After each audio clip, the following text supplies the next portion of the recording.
Hey everyone, old school Pokemon here, back again with the PokeFlipz podcast, episode number 56. Joined by my usual co-host, Catch 'em All Collectibles, Dan, for what will probably be Dan's last episode on the podcast since he absolutely blew it this morning with the premiere. But anyway, how you doing today, Dan? I forgot you can't see me live right now, but I was showing the Green Shiz logo. I figured it was for the shirt, but I forgot I did screw up the premiere as well. So yeah, for anyone who just caught that premiere from the Green Shiz, he did just have a hit piece put out on Old School Pokemon. I think quite a few people probably did catch that on their way in.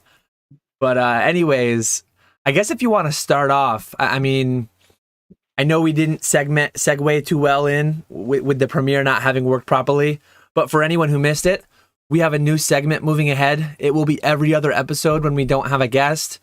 We kind of roasted each other's eBays a little bit. And if you want to have your eBay critiqued, if you want to get some like little tips and little suggestions that we might make for getting more sales, getting more visibility, whatever it may be, feel free to leave in the comments of this video once it gets posted, your eBay username, and then we can do that. Yeah, that'll be a fun little segment for the premieres, I think, and hopefully be able to help you guys out a little bit if any of you are interested in that. Go Orange says #CanDan. I like how Go Orange put an underscore between Go and Orange because so many people were calling him Goo Range. I heard multiple people. I believe James himself called him Goo Range, and I know PK, I heard him call him Goo Range as well. The first time I read it in my head, I read it as Goo Range, but now with the underscore, everyone will know. So do you want to start with a little bit of a response to Josh's music video that he made? Do you want to add anything to clear the air? Do you want to talk about the Slab podcast having I would love to get into that. Yeah, such a defamatory, spicy take on you.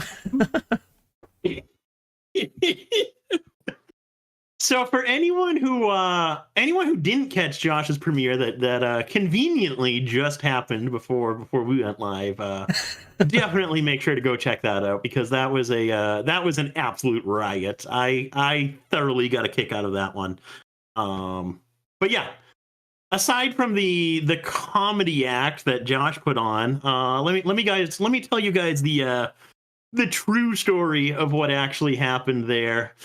So, as you know, we had the Slab podcast crew, Josh, and unfortunately Oak kind of got dragged into this this battle going on. So, kind of feel bad for him. But we had them on a couple of weeks ago, and after we had them on the podcast, their next podcast, for any of you guys who don't watch the Slab podcast, be sure to check them out and subscribe to them. But yeah, so in their podcast, they do spicy takes every week where they say something, they really can't say anything about it. And so Josh's spicy take last week was Old School Pokemon is a bitch. And his reasoning behind that was because he wasn't able to get a table for the Long Beach show. And the story behind that there is back last year in Orlando, or in Long Beach, which was 8-9 months ago at this point, Josh briefly mentioned to me one night while we were out drinking that if I was going to be getting a table in Long Beach to let him know. Just to interject, that conversation was so brief. Was this the night? Was this the night that you took him out, or he took you out on a scooter, or was this a different night? This could have been that same night. Awesome, perfect. Makes it even better. Just for context of how much alcohol may have been consumed. Yeah, we may have gotten into a scootering accident, so that tells you the state of mind we were in. And so Josh mentions if I get a table, let him know. I completely forgot about that conversation, so that is completely on me. I will own that and say that I completely forgot about him there.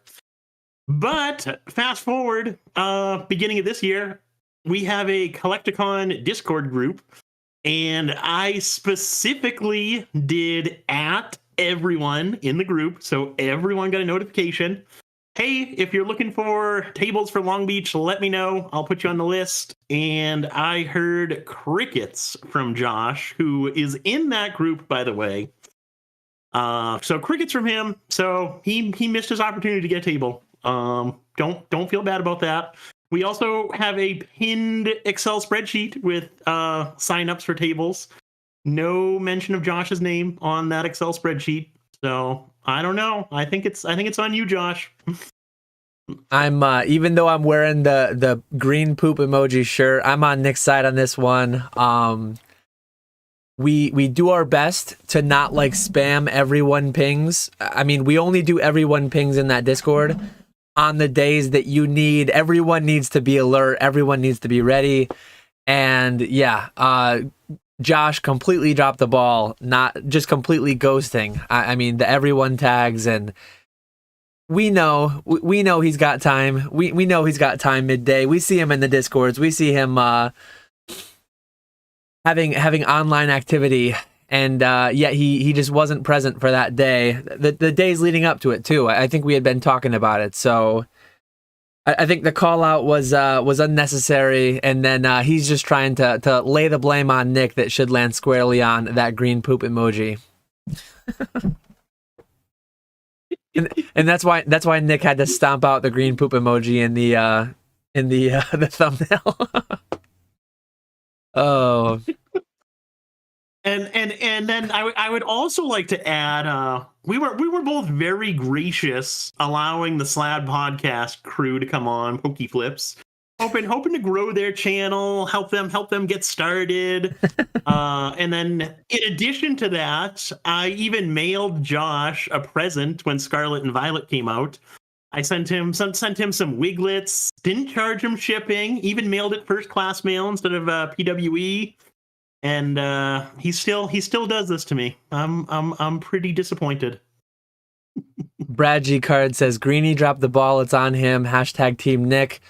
So drop the shopping carts and the Nick Caterpillar in the chat if you're on Team Nick, and drop the green poops if you're on you're on Team Josh for this one. Scooter scuffle.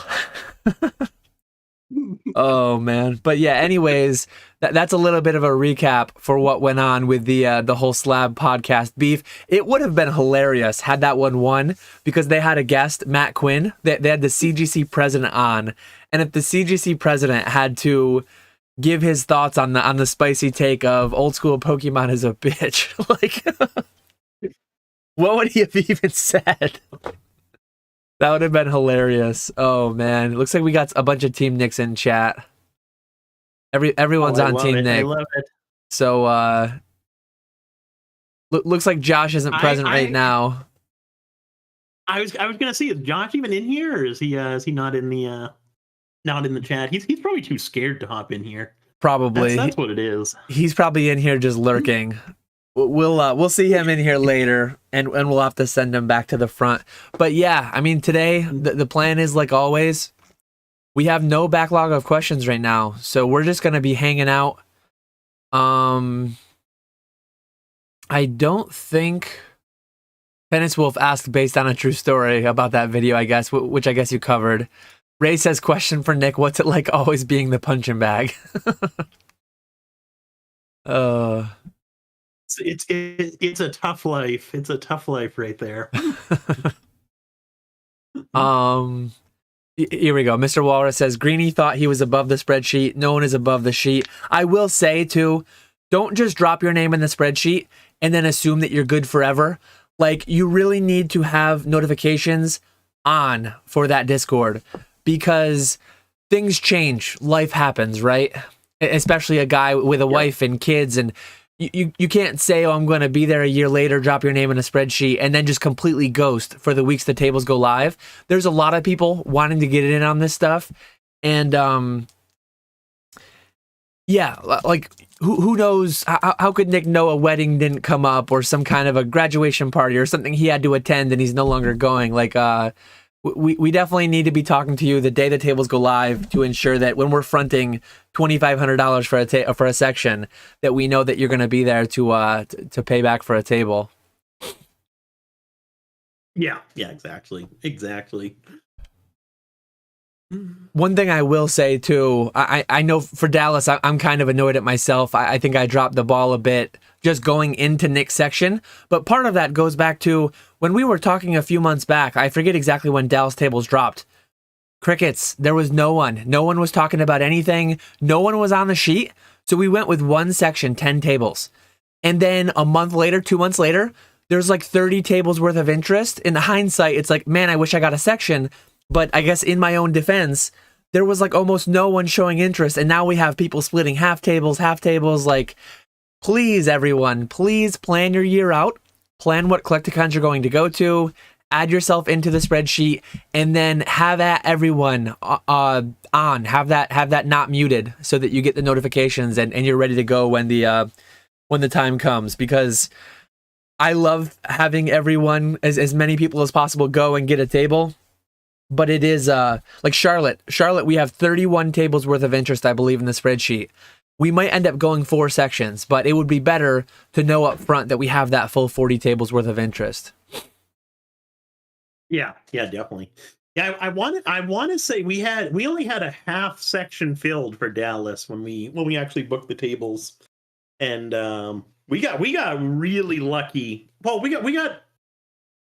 I'm kind of bummed, but we got lucky at the same time, because Dallas tables went up the same day as Orlando tables, and we didn't book Dallas until after Orlando. So it was a week or I'm sorry. It was a few weeks after tables had went live that we actually booked for Dallas, and so those tables lasted quite a bit longer than Orlando tables, and then especially Long Beach tables. Long Beach tables sold out in under a day, which was absolutely crazy. Yeah, that is nuts. I think that's going to be.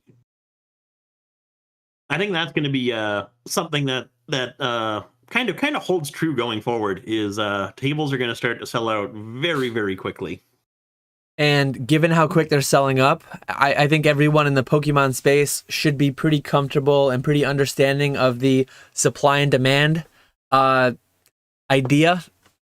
I would anticipate that prices will be going up. I mean, if you have a finite amount of product, that being vendor tables for a convention, and they're selling out in under a day, months ahead of the convention, I would tell people to kind of anticipate prices probably going up to some extent. Hopefully they don't, but I don't know how they wouldn't at this point, because if it gets to where like someone's just botting out, this is what will happen, right? Someone will just bot out and book all 700 tables and then flip them on the secondary market for like $350, $400 a table.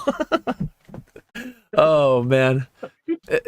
Retro's actually in here. Retro says, thoughts on half table plus half table equals a full table. Question for Nick, as Dan can't do simple math. I don't want to get into this. So this is the kind of shit that we have to deal with. Nick is the only one who booked for Dallas, but I booked for Orlando. I'm going to book one for Charlotte when the time comes. This is the kind of stuff that we have to deal with as the people booking the sections. So please, just like be as far in advance as possible. Retro, where were you? Where were you when we were booking the tables for Dallas? That is on you. That is on you, Retro. Like I'm on Team Nick for that one too. But I talked to one of the people that you're buying half a table from. They said you're not buying half a table. You're buying one case turned vertically, which is less than half a table. I don't even want to get into all the nuance of what individual arrangements you've made, but these are the kind of headaches you got to deal with if you book sections. Anything to add on Retro's situation where he went out and covertly booked one case from somebody and half a table from the other? Oh man. We'll figure it out when we get there. Yeah. I know a few of the tables have been reserved, but we'll figure out everyone's spot when we get there. It is tough with the I don't mind retro doing it for this one, so that's fine. But going forward, I think we need to change it to a table minimum, just because it's tough with the vendor passes, and then keeping track of everyone when people start splitting tables. Because I didn't know. I didn't know someone was even going to Dallas. I think it might have been retro, actually. I think it was retro. I don't think I knew you were even going to Dallas vending until Dan told me about that. So you almost missed out on your opportunity for a vendor pass, but you'll get hooked up for this one. Yeah. You heard it here first. One table minimum for future things. If you want to, like, it just gets complicated. The further down you go, if you're trying to split one section into 20 half tables, it just gets starting beef with Dan post Collecticon, hashtag road to 1,000 subs. That's the way to grow, right? Drama sells. Drama grows channels. So what we should do with retro, just to prove a point. So in Denver, I only had half a table, and I woke up late. I overslept, and I woke up late. By the time I got there, you know the corner of a section, how there's like one table that butts up to the other? I had the half corner of a table that was like inaccessible. So we should give retro one corner, and then on the opposite island, on the opposite corner of the island, we should give him the other half table there, so that he's just completely... Oh, that would be funny. There we go. Oh. Just completely screw you over, retro. No, I won't be that mean. I still don't see many questions coming in. I did see one on displays. I just lost it though. Oh, here we go. Peak That Tree says thoughts on what. We have a few up the top. Yeah, I'll grab them. Thoughts on what Zach CGC 10 Shadow Lizard will end at, currently at 30K. I feel like it will do less than it, air quotes, should. Obviously, there's no price that any card should do. It's all very, I don't know about arbitrary, but it's all very widely varying what these cards are valued at any given day, right? Like, there's no market price for any given card. There's just data points. If this card was in a PSA case, it would almost surely be a 10, but it's not. And the market generally prefers PSA 10s. Me looking at the data, I didn't look at that card too close, but I would assume it's a strong example of a PSA 10. I would assume that most cards, if you attempted to cross them from PSA 10s to CGC 10s, would fail. Just because looking at the data, it's much harder to get a CGC 10 than it is a PSA 10. Mm-hmm. All those factors aside, though, the market might just not care. I think this could underperform a PSA 10. What a PSA 10 would go for these days, maybe 75, 80K. I could be way off on that. 60 to 100K, maybe to give a bigger, safer range. But I could see this doing 50K. I could see this doing 150K. It all just depends on the day and depends on who's there. And I guess it depends on how much like Dubsy might want to pay and a couple other select people that have the much bigger bank accounts than I do, because I have no say in the final thing. I'm not bidding on this card. This is above me. What do you think? Yeah, I agree with you. PSA 10s anywhere $1 to $1 million. This one anywhere 30,000 to $1 billion. There you go. With your ranges there. It's just funny. I think it's funny how confident some people can be up front of an auction like this, because it's like a pop one, right? It's a top pop one, very desirable card.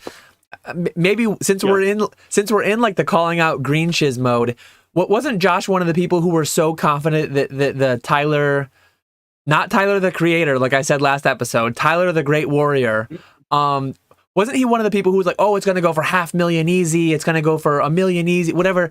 I saw a lot of people very, very confident that card was going to do 500,000, $750,000, $1 million. And then I mean, it still did a crazy number. A Yu-Gi-Oh card, a piece of shiny cardboard, 300,000-ish, right? Yeah, yep, just over 300. like anytime someone comes in so confident on some number, it's like you can't remotely be that confident. So that's why the ranges are big. When someone comes in, this Zard is going to go for at least 100, 110,000. Like, what are you talking about? Unless you're bidding 100 and you know your buddy's going to outbid you at 110, like, what are you even talking about? It doesn't make sense to be so confident. Yeah, no, I agree, but it is fun to talk about what we think pricing is going to end at. My realistic answer is PSA 10s. I agree with you. 75, 80,000. I think somewhere in that range would be the final price for a PSA 10. CGC, I think it should be valued more because, like you said, not all PSA 10s are going to be CGC 10s, but at the same time, more people like the PSA grades and collecting PSA sets. So I think this one's going to end a little bit less than that $75,000. 65,000 would probably be my guess on this one, but we'll have to see where it ends up. It'll be an exciting auction to watch. I'm definitely going to watch the end of that one. Hopefully the extended bidding doesn't go on all night. Yeah. When does it end? Tonight. Oh, I was looking for the next question, so I didn't catch if you had said it, but yeah, I'll have to keep an eye on that when I'm frantically trying to get fully packed for Dallas. L-Dubs wants to know, Nick, what do you do with your non-hollow bulk now that you stopped selling on TCG Player? So yeah, one of these days, possibly, maybe. Don't lie to us. Get back into get back into YouTube. Don't lie to us. Don't do it. Don't you tease us. Hey, that's why I said possibly, maybe now. I knew where you were going.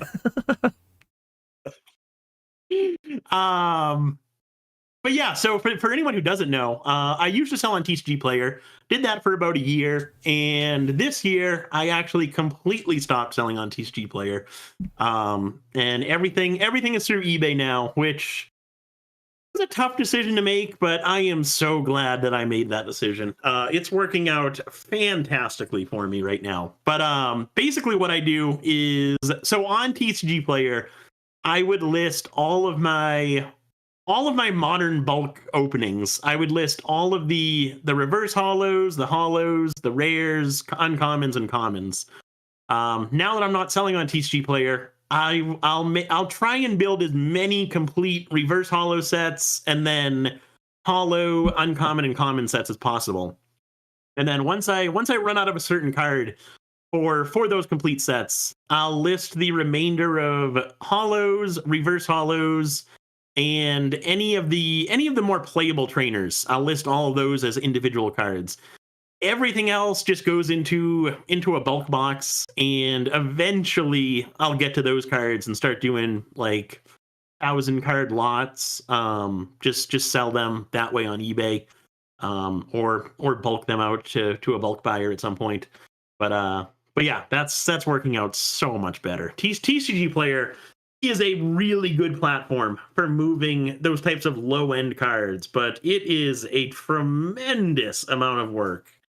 And the back end of TCG Player is awful compared to eBay. I don't know how people have like really successful businesses on TCG Player, because it is really hard to like pull orders, ship orders, all of that stuff compared to eBay, where they make it just so simple. Yeah, for sure. It will be interesting to see what happens in the coming years if and when TCG Player ever gets like the eBay standard envelope, because eBay does own TCG Player now. So maybe down the line, maybe a couple years from now, it will be a lot better. It's funny though, in the time that you've quit TCG Player, I actually re-up my TCG Player. I'm not doing anything substantial with it, but I'm selling some native singles.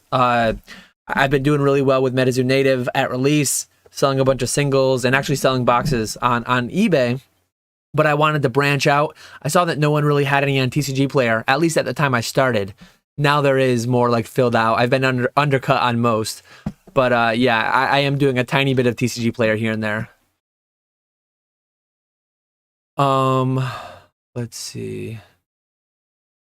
Do you guys know of any companies who offer wall hanging shelves to display graded cards? I know I had them in my background. I had one right here in my background a long time ago now. I believe it was called Penzoni Displays on eBay. Pretty cheap, the product is decent, but I'm not crazy about it. It's basically just like a not real wood, I don't think, but it's like a wood product that has just a thin see-through case, and it's got like a snap closure. Maybe holds anywhere from, you can get like a 9-card one all the way up to like a 60 or 80 card one. Pretty affordable. $100 or less shipped to your door for the bigger ones, for like the 40, 50 card ones, if I remember correctly. Is it PokeDreamer? PokeDreamer and or like I was gonna shout him out. Yeah. Yeah, there's the I don't know if PokeDreamer makes the one that's like 3x3. It's kind of like a massive PSA card that holds 9 cards, Oh, and that then one, yeah. you can do a custom label on the top. Is that PokeDreamer as well? No, I think that's just some random guy on Facebook. I thought that might be someone else, yeah. But anyone else?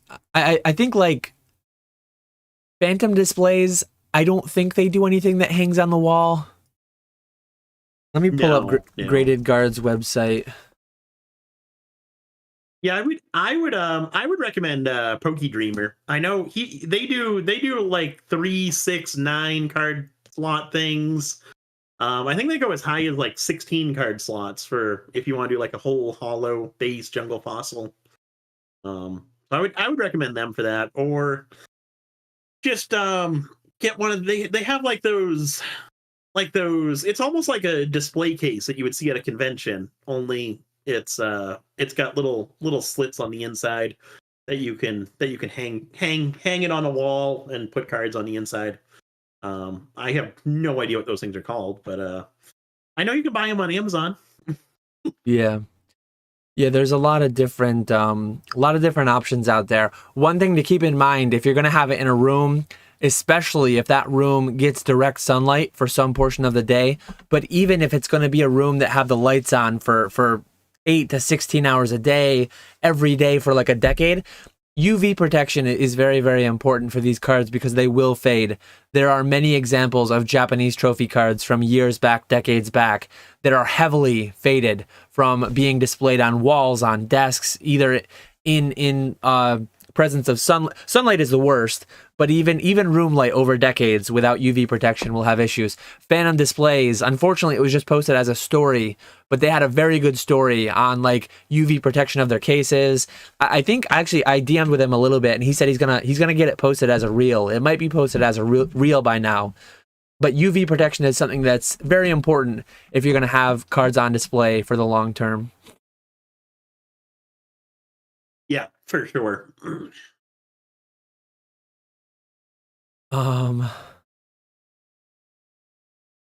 L-Dub says, can I get a corner of a table, right side corner, please?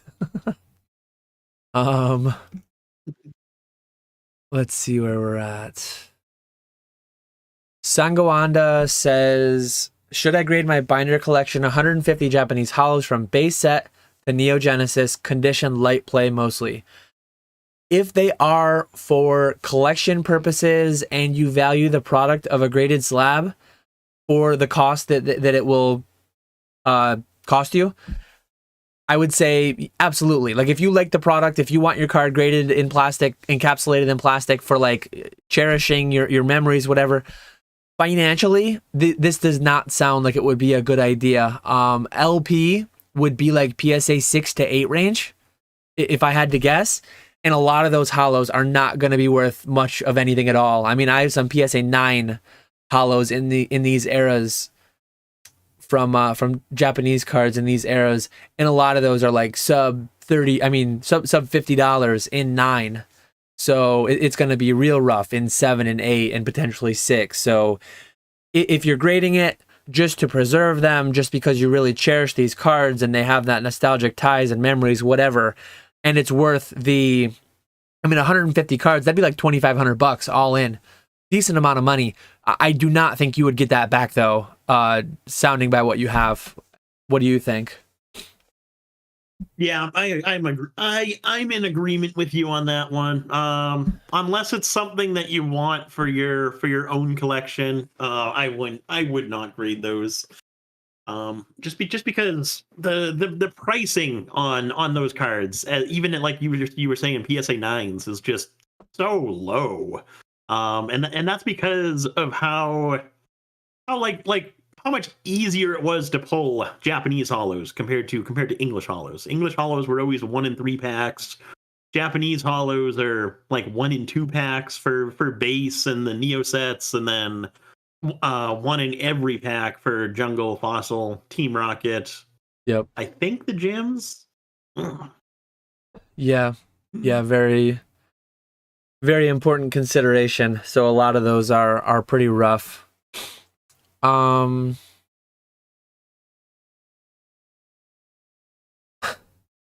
Walrus says Nick changing his tune on CGC. Matt as a guest incoming ?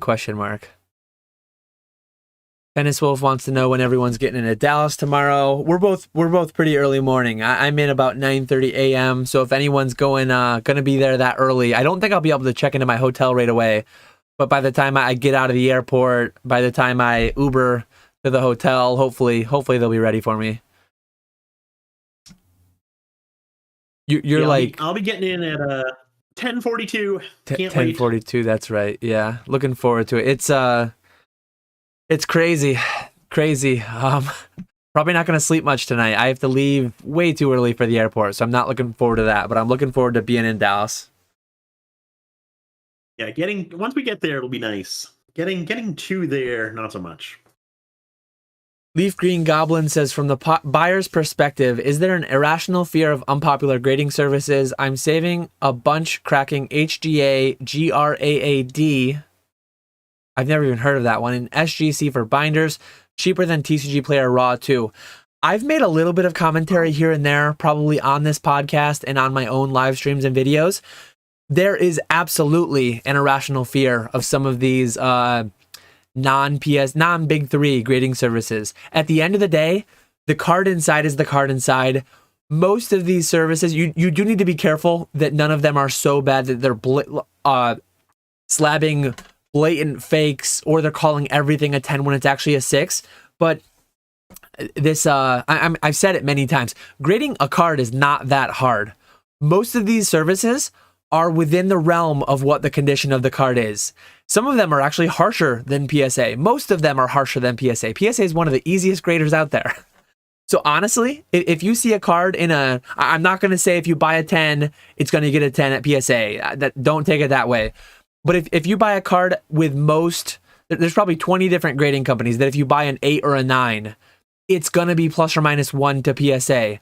And some of these cards in XYZ 9 cases, they're selling, as you said, for cheaper than TCG Player Near Mint, cheaper than raw mint pack fresh copies. So especially if you can pick them up in auctions, I think that's a very underrated thing. It's very tedious to do. It's very hard to you got to be looking a lot. It's very time consuming to find them. But yeah, I've picked up what do I have next to me? I have Ace. I have some Ace graded cards. They're not going to, like, I got them in a collection that I picked up recently, and I looked them over. Like, grading is not hard. These people are doing a decent job. These are not going to get the premiums they'd get in PSA cases, though. But for a savvy buyer, for a buyer who has time on their hands and wants to go and look, you absolutely can get deals there. Because at the end of the day, what everyone should be doing in every case, you should be buying the card. Not the slab, not the label, not the manufacturer of the slab, not the grading company. You should be buying the card. But people don't do that at all. People buy the labels. They buy the grading companies. And it's crazy in my opinion. Anything to add on that? You covered that one pretty good. The only other thing I'll add is I recently sold some first edition beasts, just commons, uncommons, DSG graded between 5 and 8, which they looked like they were about on par with PSA 5 to 8 range. And those cards did absolutely terrible at auction. A few of them went for 99 cents, the opening bid. A few of them went for like $5. There was like one that might have sold for $10. So pricing on those cards was absolutely pitiful. So you can definitely get some good deals. I would have been better off cracking those cards out of the case and selling them raw than selling them actually graded. But it does take a lot more searching, and you gotta be more patient on that one. Yeah, because most people are searching like PSA Pokemon, BGS Pokemon, CGC Pokemon. They're only gonna come up if they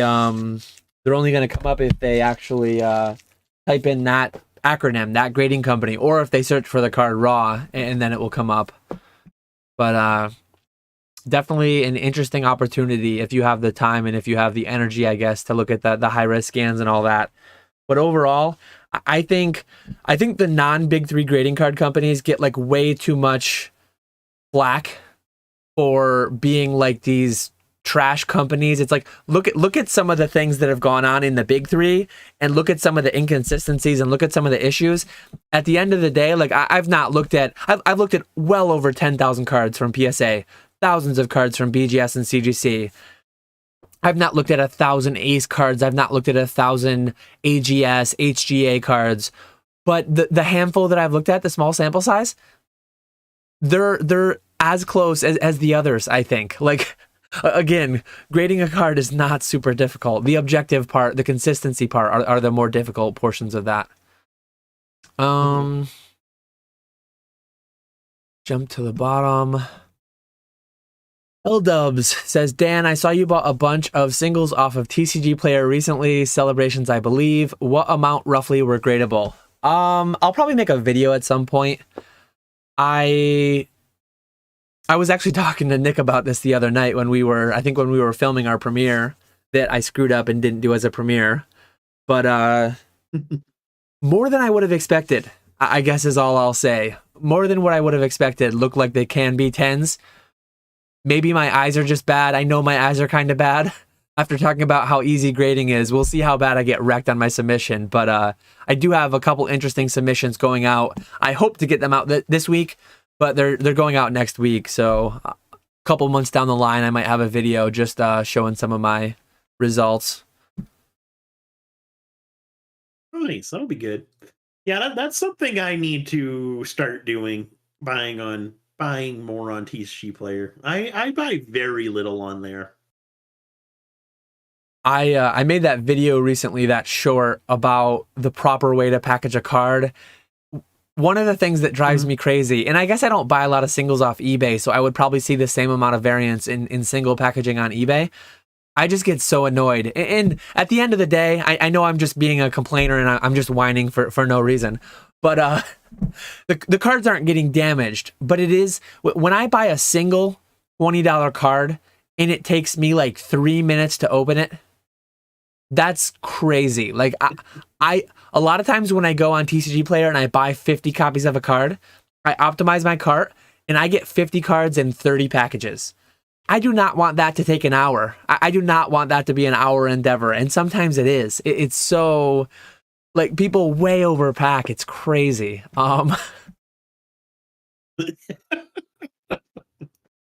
Yeah, that does drive me crazy too. James says no harm, no some foul. of the ways people package is beyond ridiculous. I've gotten like more expensive cards, $100-$200 alt arts. They'll come in like these like the 4x4x6 boxes that eBay has. They'll come in those boxes, and for one single card you're gonna put it in a cardboard box. Doesn't make any sense to me. I just had that today. It was like a 6x6x6 box. Maybe it was a few cards, but even if it's a few cards, I don't know. I ship $700 slabs in 2 bubble mailers. I would ship $700 of singles the same way. Like I just don't know how people come up with this. Yeah, it's crazy. At the end of the day, the card's not getting damaged, so it's like, it is what it is. I'm getting the product. I just sorry Earth, I guess. Sorry Earth with all this overpacking. Squeaks Game World. I'll let you answer this one first because I always take them first.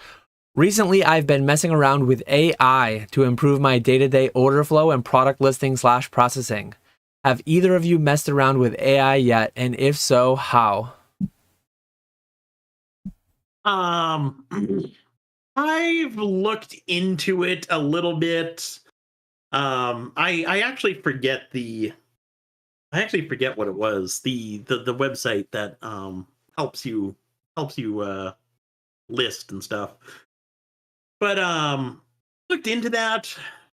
But for super the newest sets that come out, there was no information on those types of cards, so you had to enter it manually, which for me didn't make sense. So I just kind of forgot about it and just kept on listing just as regular create similars on eBay.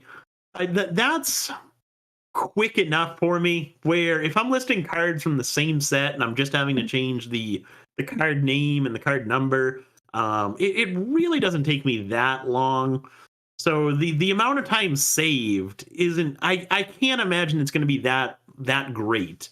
And to have to pay for that service, is it really worth it? For me right now, I decided against it.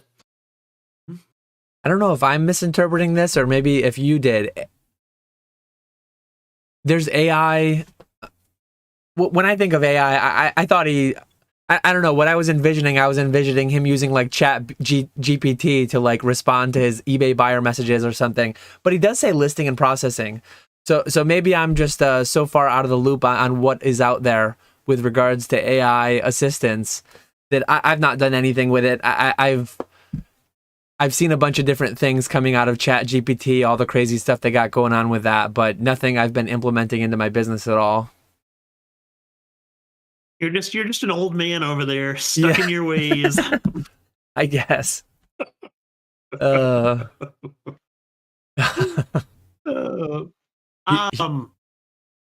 don't think we ever touched on Garen's question, and I had a good answer for that one. We were talking about how we didn't like packaging, but we never answered how we like packaging.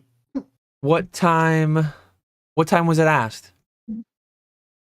It was before Squeaks. You had it pulled up, and then we went to Squeaks. But it was basically how do you ship sealed product and booster boxes and all of that stuff.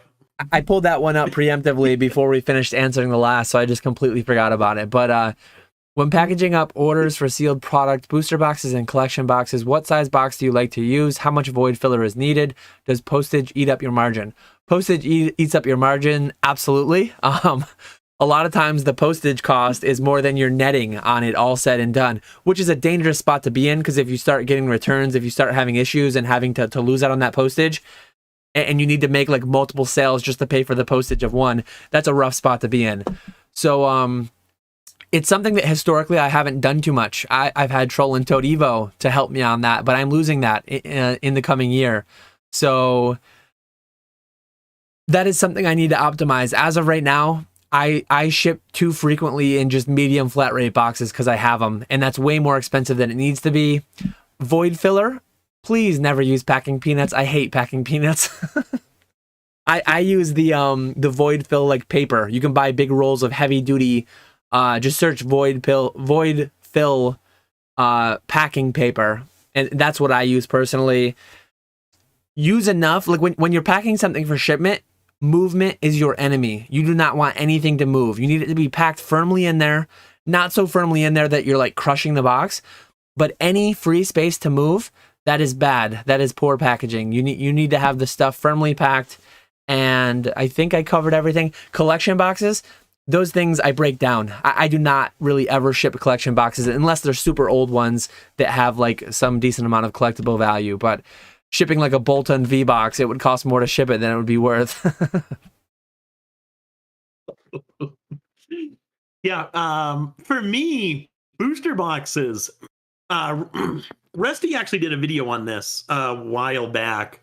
100% either get like specific boxes that you can mail, that you can put in, or you can put the booster box inside that specific box, and it's like a perfect fit.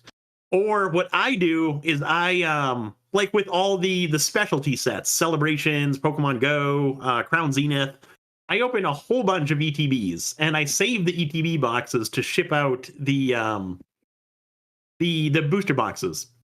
You can fit a Pokemon booster box inside of an ETB almost perfectly. There's a little bit of space on like the top portion because they're not the same like width or length, whichever one that is. So you gotta use like a piece of bubble wrap to fill that space. But you can put the booster box inside of an ETB, and then right inside of a priority mail padded flat rate envelope and ship that out for $8.30. So 100% recommend that for any type of booster box, Pokemon booster box anyway. And then for like collection boxes and stuff like that, like Dan said, I always break those down and sell the individual packs, sell the promos, all of that stuff. I never ship those sealed because it's such a pain in the butt to do. And plus the shipping cost is a lot. But if you do want to sell sealed collection boxes, just measure the collection box, buy a cardboard box a little bit bigger than that, so you basically can fit it perfectly inside. That's the biggest trick. Is you want your packaging boxes to be just a little bit bigger than the product that goes inside of them, and you want to keep your methods uniform, so that way packaging doesn't take you all day. You got to figure out what works best for you. Buy whatever size packaging supplies you need, and just keep your process uniform. So that way, okay, I have these graded cards to ship. They're all going to be going out the same exact method until it reaches such and such a price point. Then I'm going to switch to this method. So that way, there's no having to search around for bubble mailers or boxes or anything like that. And I just highlighted the comment, but Squeak said 6x6x4 boxes for booster boxes, 8x8x4 for ETBs, and 13x10x4 for collection boxes, up to 2 per box on Uline. Those are things that I need to standardize moving ahead. Now that I'll be shipping my own booster boxes and things like that, booster cases, I do need to expand my shipping supply inventory that I keep. We had a question from Mr. Walrus.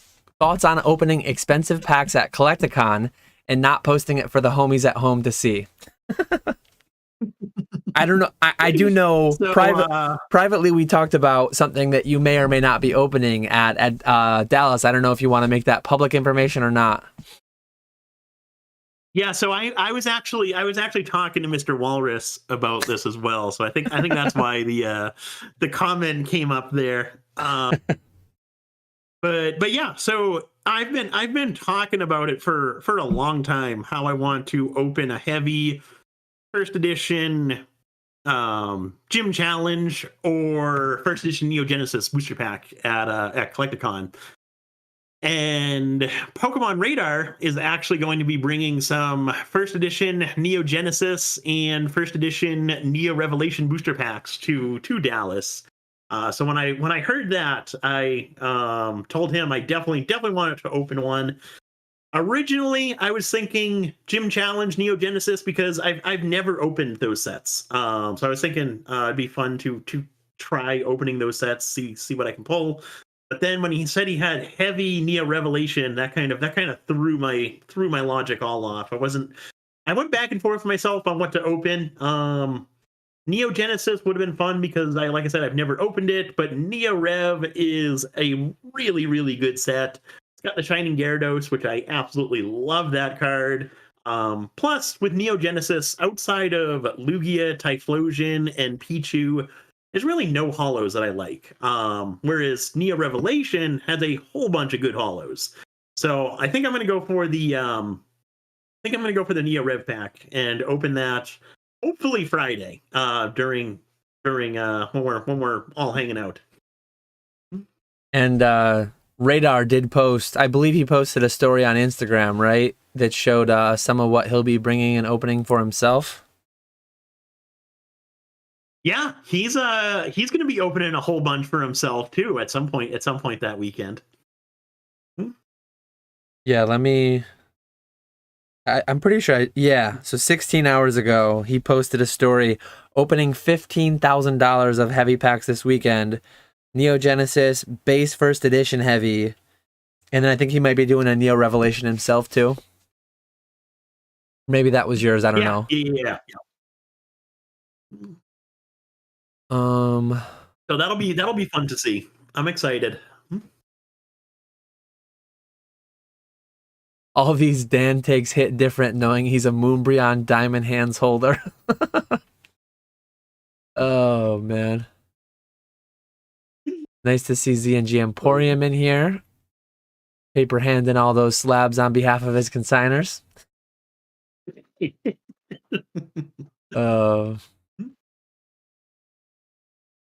Nostalgianomics says, question, just tuned in and wondering why Green Shiz is being stomped out in the thumbnail.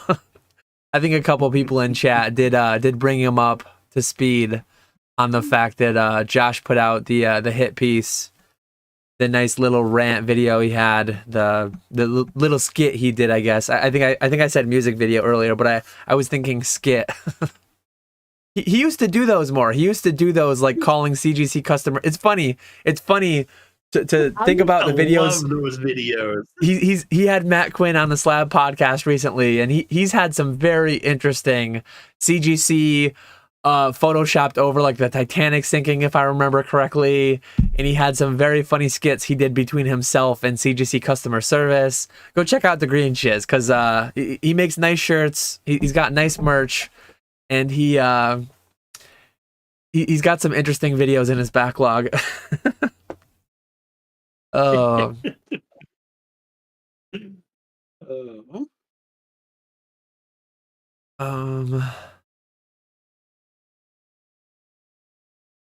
I don't think we have any other. Mr. Walrus says Echo cracked it. The PSA return boxes fit booster boxes perfectly.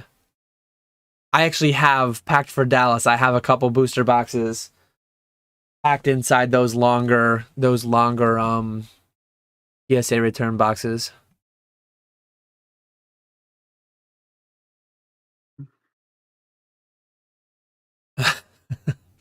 Justin Durr just checked out the video Josh made. The Pull Father in the chat, he rips WotC first edition heavies like nobody's business. He seems to be pretty keen on who's ripping these heavy Neos. So Nick's gonna be opening, as he said, a heavy Neo Revelation, chasing those legendary beasts, maybe chasing those shining Magikarp and Gyarados.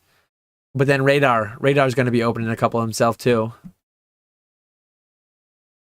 Gonna be fun. Yeah, I need my redemption for missing out on the perfect 10 Dragonite. I opened 2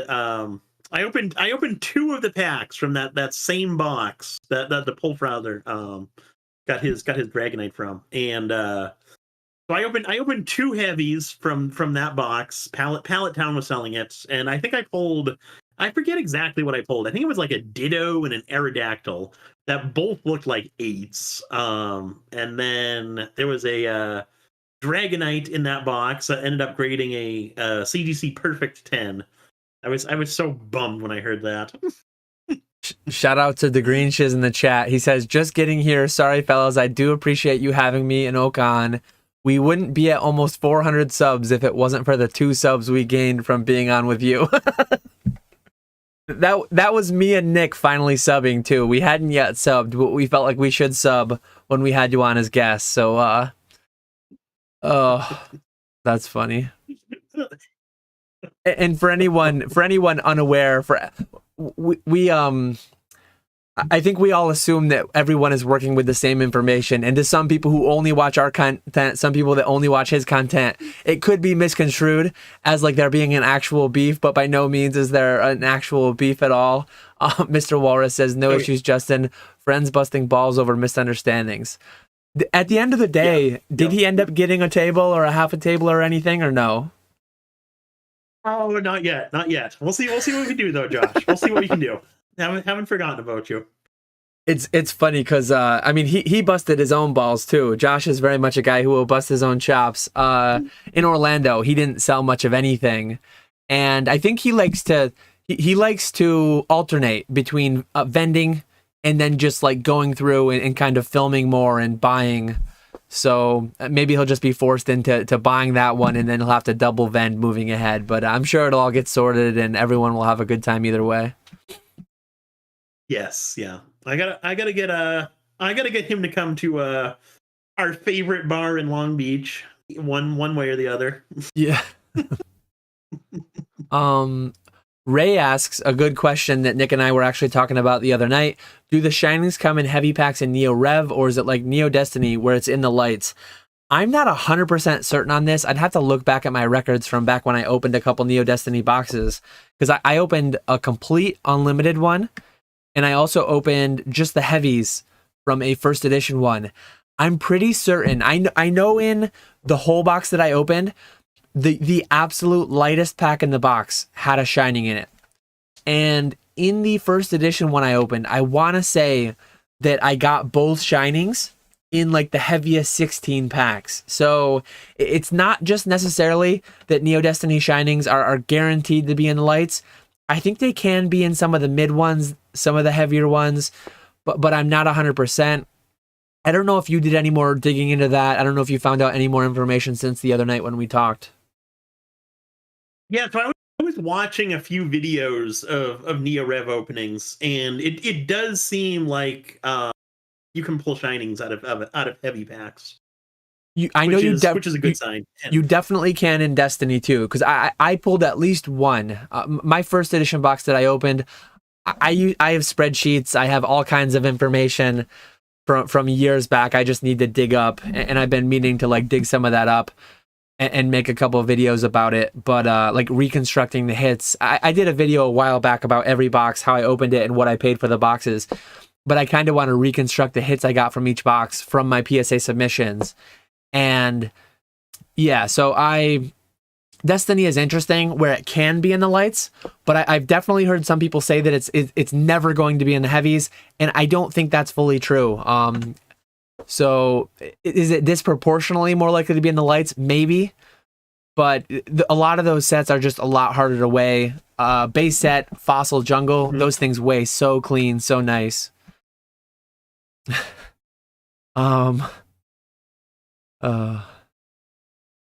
And Tennis Wolf says, pretty sure they're in heavies. Watched Rusty crack one recently where he weighed them out. So Shining Gyarados, here we come. That'd be awesome. That'd be really cool. I would love that. That would be sweet.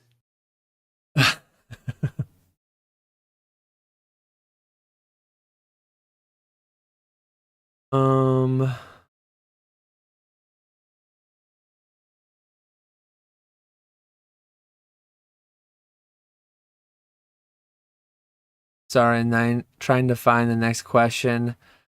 DNG Emporium says, Neo Rev, the shinings are hollow. I'd assume in the heavies, but I don't know. It's weird because, like, obviously no one would ever do this, but when you take a hollow card, obviously the only portion that actually shines and shows hollow is where the species isn't, and like all the text and stuff. The whole sheet's hollow though. With the shinings, I'm not sure how it works because only a small portion of the card is actually. I'm assuming the whole underlying sheet though is foil still, or do they just put foil on the specific cards like not really post production but mid production? You know what I'm saying, or am I not making sense? Yeah, no, I've never thought about that before. That's a good question though. Because like I don't remember if I've had any like beat up shinings that you can see like the hollow if like through scratches in the text, and I can't recall any. Like Nick won't see this live. He'll be a minute behind, but you can see my messy desk. Like this shining Raichu that I have, instead of the background being hollow, the Raichu is itself. And again, no one would ever do this, but if you like acetone the whole card, this Erica's Venusaur, the entire card is hollow, and then the ink is printed above it. That's where you don't see the hollow. But with this Shining Raichu, is the base card actually all hollow? Or is it some special thing where they only put the hollow where the Raichu is, like after printing it? I genuinely have no idea. And I guess I've never really fully considered it. Because theoretically, if the whole base card was hollow, like the Erica's Venusaur and like most other hollows, it should be heavy every time, right? So it almost it almost feels as if it's an entirely different manufacturing style. Can you crack that for science and just take a key over the text to see if it's shiny underneath? Honestly, I might have like I would hate to do it, but I feel like someone out there probably has a beat up enough. I mean, because you can see I had a PSA 9 first edition Shining Raichu for $750. What would a completely damaged, like not a Raichu, but like what would a completely damaged Steelix go for? 50 or $100? I feel like the experiment would be worthwhile if no one's ever done it before. I'm not for destroying Pokemon cards, but if you're learning something new, there might be an E4 article, there might be a discussion. I know like PFM, Pokemon Flying Master, he made great posts on E4 years ago, and great videos have been made about how the cards are actually produced. I think Mason has actually made some videos, though I'm not sure it's ever been discussed with respect to Shining specifically. I could just be forgetting, or I could have missed it too. Yeah, I've never thought about that until now. That's an interesting question. Maybe someone will let us know in comments. I would be surprised if it's never been discussed in more depth, like on E4. There's probably a guide or an article somewhere. Like I said, I'm sure you remember some of the articles that were made. I believe it was PFM. I think he even made a couple videos about all the different layers and the manufacturing, because he was talking with respect to certain errors. Oh, yeah. Obstruction errors and this and that, what part of the production process they were in, and interesting conversations. Yeah.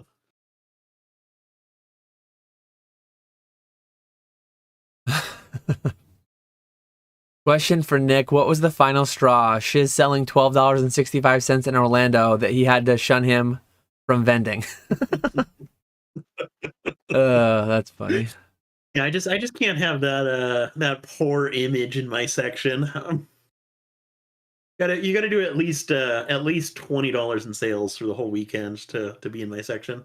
Josh does have a good point here. So when the F is Nick going to honor the bet you had in Orlando? Dude never follows through. I don't know if you bought everyone. I mean, you didn't. I don't think you bought me a beer. I feel like I'm still owed a beer.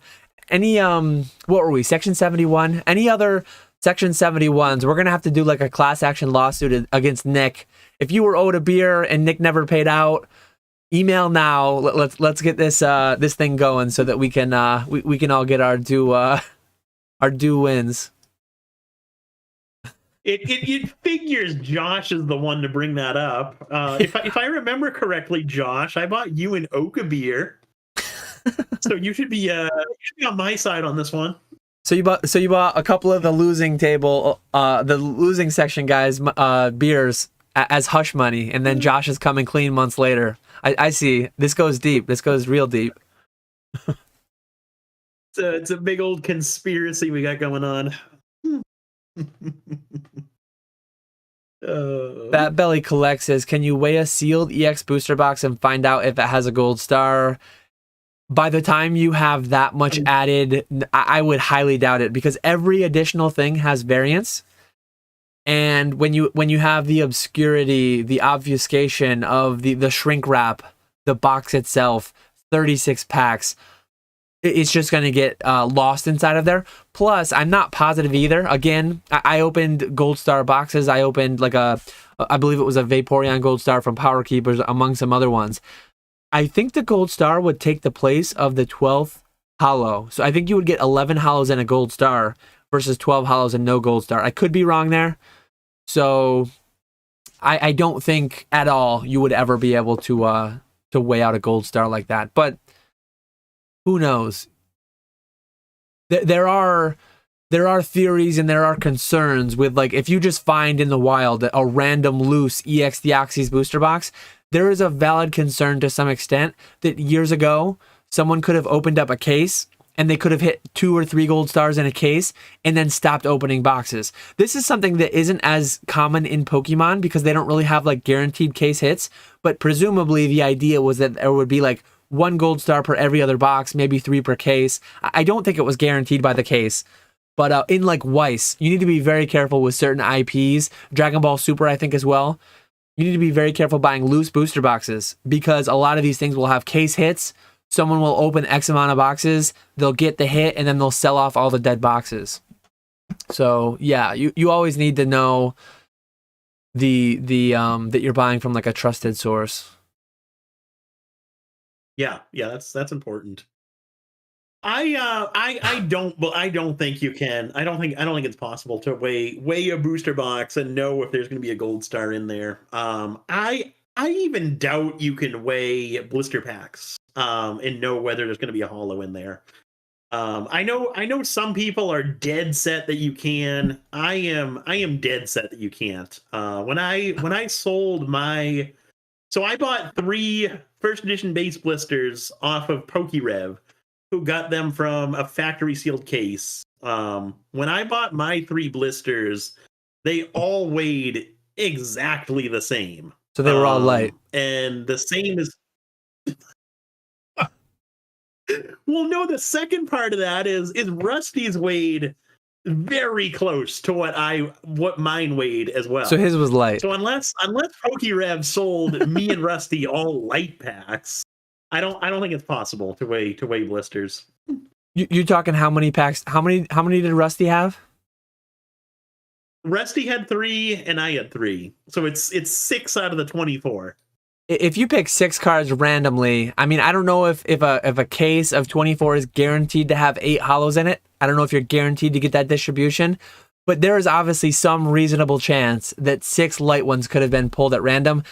I don't have the money to verify this, but given that base set weighs so easily, given that the holos weigh 0.3 grams more than the non-holos, one thing I would love to do, maybe a base unlimited case is, I feel like this is worthy of a video, but it would be an expensive video. Because I'm of the side that, like, I think you and Rusty, and then PK always mentions it too. PK mentions it from time to time in different live streams. I don't think the cardboard and the plastic shell of the blister weigh enough to fully obfuscate the holo. The more variables you add in, the harder it will be to pick out that 0.3 gram difference between a non-holo and a holo. But I still think if you weighed out all 24, if you weigh out 36 packs from a base unlimited box, almost every time you will get the 12 heaviest packs are all holos. Like, base weighs so easy. Maybe not necessarily weigh out 24, 8 are going to all guaranteed have holos, but I'm telling you, the 8 heaviest blisters out of a pack will be significantly disproportionately more likely to contain a holo than the 8 lightest ones. It might not be 100%, it will be lowered, but like, we know, like, the fundamental truth that we all know, holos are 0.3 grams heavier. So this is getting way deep, way into the weeds. We're probably going to lose half our viewership. But like, I actually have a Team Rocket Returns blister right here. Let me weigh it. I'm going to do a little experiment right now, live while we're talking about it. Because why not? I've got a blister. So base set booster packs weigh about 21. I think EX Team Rocket Returns ones weigh I put one of my nice stickers on my scale here. I think EX Team Rocket Returns booster packs weigh like 15-ish or 18-ish, somewhere a fair bit lighter because they have less cards. I would say like 17, 18. Yeah, but this blister weighs 28.87 grams. I don't care if it's heavy or not. Like, I'm going to sell this thing as sealed. I'm going to sell it as it is.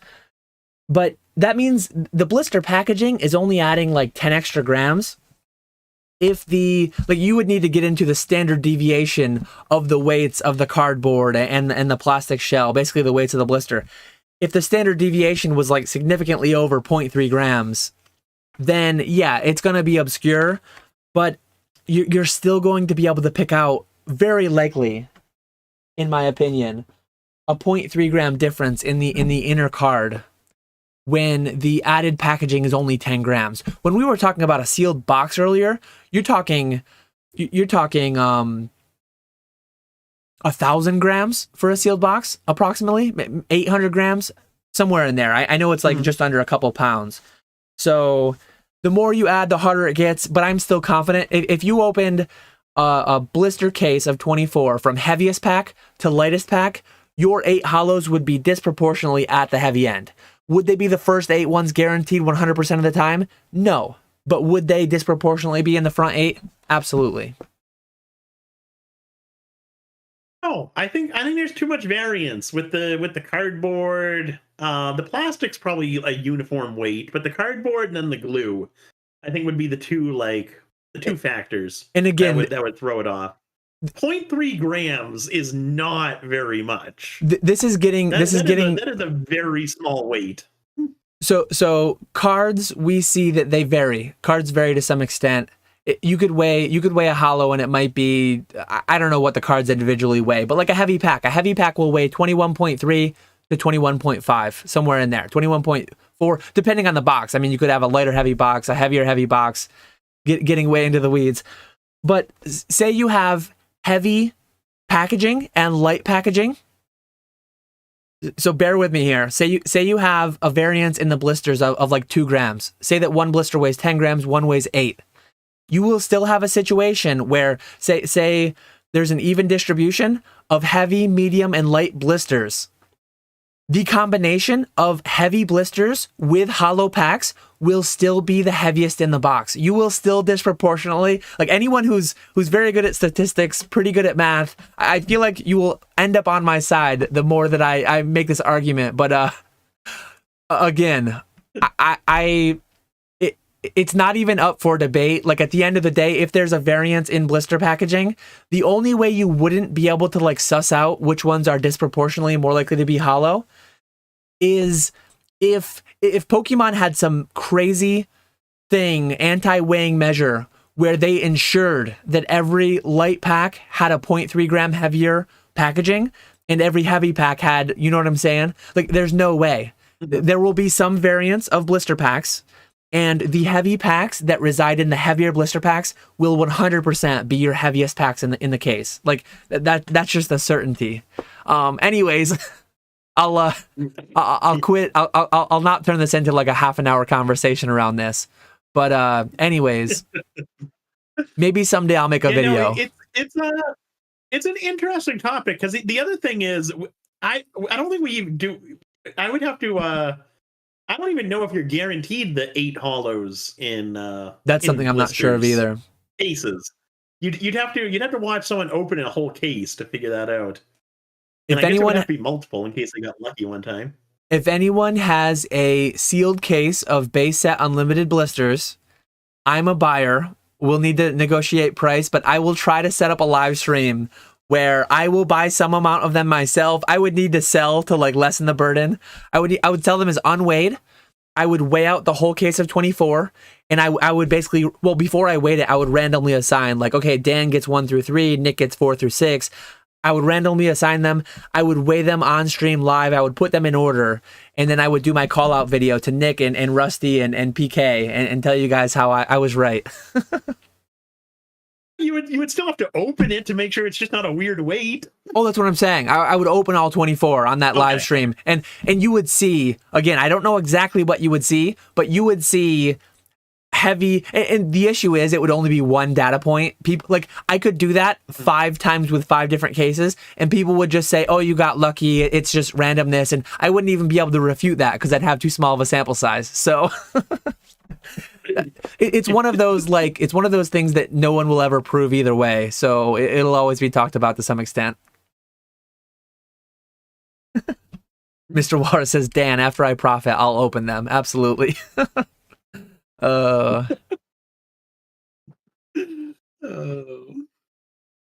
that's a good point too. I didn't even think about that. Neo Rev Shinings are actually full hollows, whereas the Neo Destiny ones are just. I didn't even think about that. I grabbed a Shining Raichu, but I had a Shining Magikarp right next to it too.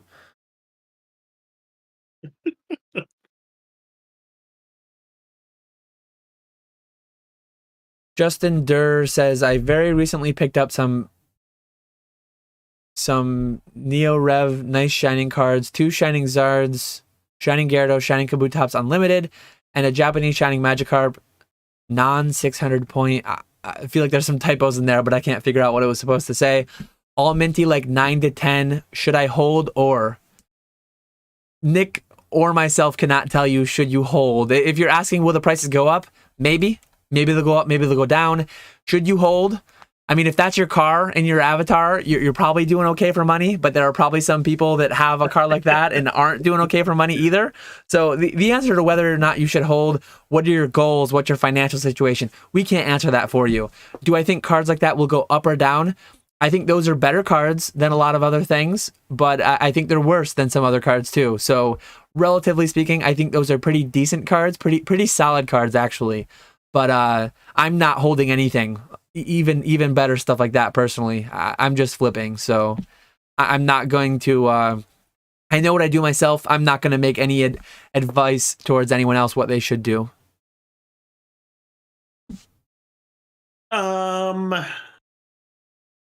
would 100% grade them. If you haven't already, definitely get those graded, especially if they're 9s or 10s. That's the first step right there. And then for me, given that they're unlimited, I've never liked unlimited. I would say sell them. The Japanese Shinings are very hard to find, or compared to English, they're a lot harder to find. So that would be the one that I hold on to myself. The unlimited ones, I think I would just sell off. Me personally. But then on the flip side of that, I did think when you were pricing some of your Shinings, was that in your stream or was that when we were talking? A little bit of both, I think. Pricing some Shinings at some point, and it was like a Shining Celebi or Steelix or one of the lower end ones, like Noctowl or something like that. And I was actually surprised at how relatively low the pricing was on those types of cards. His were first edition, but there were some that were like $400-$500, which to me, compared to like a PSA 10 Moonbreon, it just doesn't make sense to me. But yeah, that's kind of my thoughts on them. Where yours are unlimited though, like I said, I've never been much of a fan of unlimited. Retro says, sell it all, Justin, don't play yourself. He also said, I have lots of minty Japanese base to E-series, also going to grade. Would you guys hold or sell? I know the amount of these cards are crazy, but what would you do if they grade 10s? I would sell. Yeah. That's me personally. That is not my advice to you. I don't know your situation, but I would sell. Mm-hmm.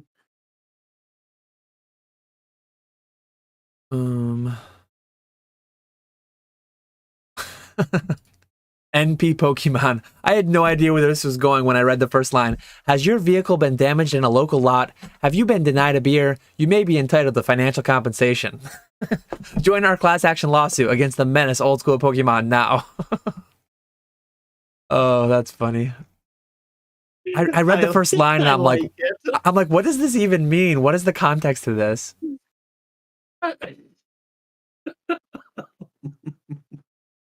That was a good one. Obfuscate. That's a very good word. I like that word.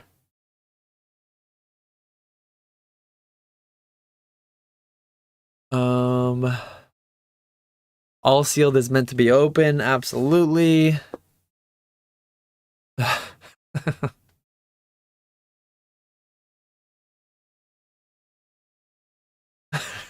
Dan claims to know statistics, but can't even read or add 0.5 plus 0.5. Oh, that's funny. You got to talk to your lessees. You're the subletter. You're subletting one case and half a table, and you got to take that up with your landlords. Retro. I don't know. You're landlords. All I know is I've got one table and I know which table it is. So good luck.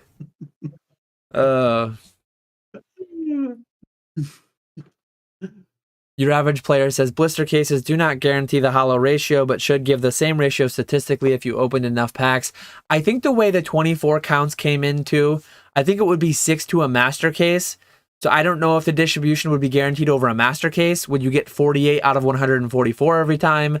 Maybe, maybe not. Probably not. Just because even boxes, I mean, everyone assumes that it's guaranteed to be 12, but back in the day I only opened I opened a lot more base unlimited boxes than most people, but I air quotes only opened 15 to 20, maybe 15 to like a couple dozen tops, and I had 11 hollow boxes, I had 13 hollow boxes. There was definitely a little bit of variance. I think it was intended to be 12 though, guaranteed, and then they just had errors in manufacturing, assembly, whatever.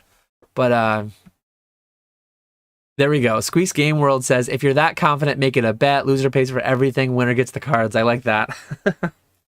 I'm good. I'm not that confident. Then you run into a situation where it's like they're all hollows or they're all non-hollows, like some very rare error case, and somebody just gets boned. If PK's involved, then you're going to wonder about, like, is somebody going to pull a Jose Canseco card? Is somebody going to pull some what are those dunking snacks called? Dunkaroos. Dunkaroos? Yeah, he resealed a Dunkaroo in a pack.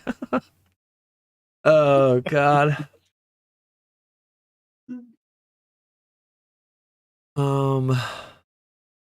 Radar says, should you fellas be on a plane? We will soon be on a plane, Radar. Looking forward to seeing you tomorrow. Hopefully you bless Old School with some good luck. Hopefully you have some good luck too. Yes, fingers crossed. I hope I have the honor of being present when the base first heavy gets opened. I've had the fortune myself. One was in Vegas that was just an unweighed pack that I was lucky that it ended up being a hollow. I pulled the Magneton, right? And you pulled... I pulled the Zapdos. That's right, you pulled the Zapdos. And then I did buy a guaranteed base heavy years back. I don't even want to look back at what I paid for that. It was probably in the hundreds of dollars, not even 1,000. But I opened a Ninetales. So I've opened 2 base first hollows, and one's a Ninetales and one's a Magneton. I would love to open a Zard someday, but I'm not sure if or when the next opportunity would ever come.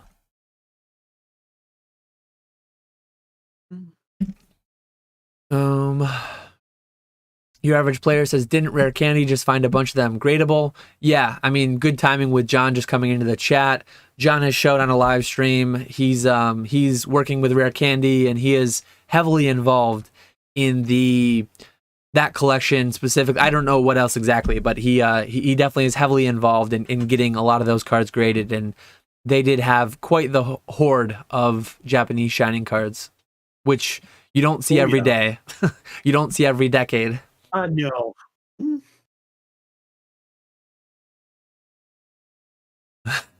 Hell hath frozen over. Nick said, hold a Japanese card.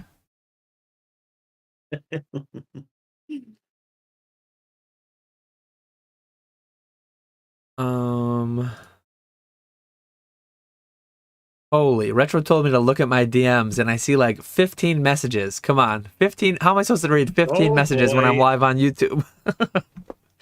Let me get a question queued up and let Nick go. Garen says, when weighing base set unlimited loose packs, do you have to know the average of the box they came from, or are they printed uniform throughout with very little variance? You need to be extremely careful with this. One thing that I see people doing a lot on eBay is selling 21-gram packs as heavy, very likely hollow. I mean, some even guarantee it. 21 grams has always been kind of thought to be the cutoff, the borderline for being hollow and not. It is not. Some of the boxes Rusty has recently ripped. Some of the boxes that I have recently ripped, Fossil and base. So I will have heavy base and Fossil in Dallas. My heavy bases are 21.6, and my light bases are 21.2. I've had boxes where my heavies are 20.8, 20.7, and my lights are 20.4. So there are massive differences. If you have loose packs, the only time I could ever feel semi-confident that they're heavy is if they're north of 21.6, 21.5.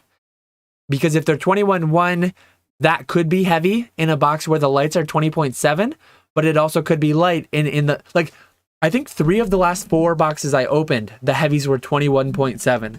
So yeah, watch out there. I will have light art sets available in Dallas, and they are like 21.2 grams each. I'm an honest, trustworthy person. I will fully tell you, like, this was the context of the box.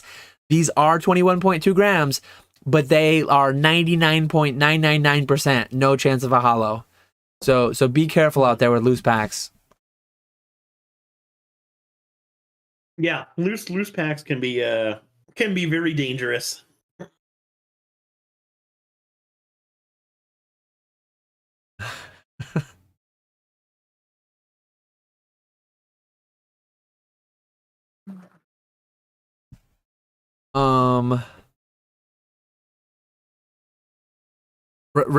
Retro's in my DMs about his 2 half tables.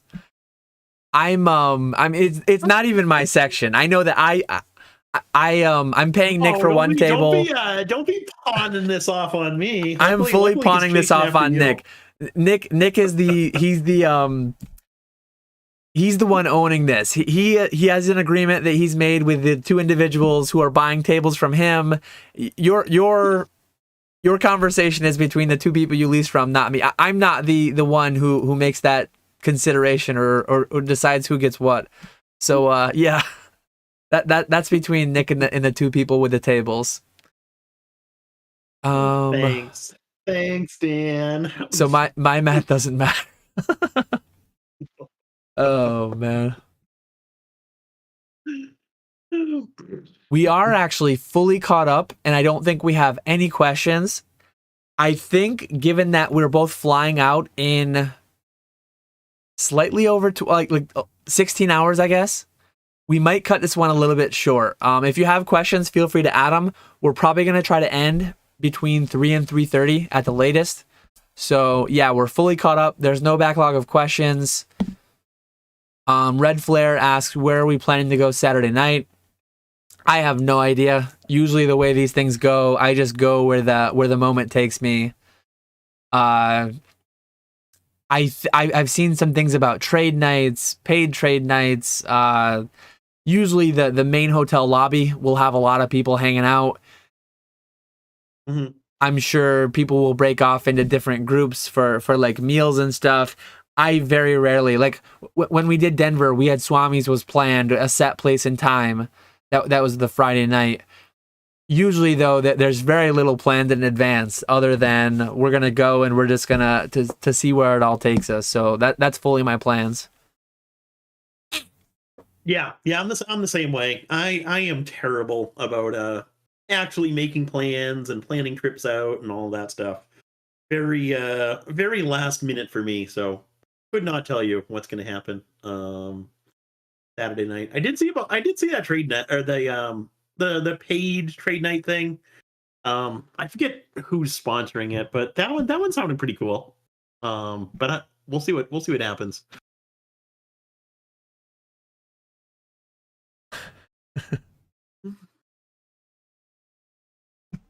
But I am very looking forward to Dallas. I'll be curious to know how we do. Little scared being way in the back for this one.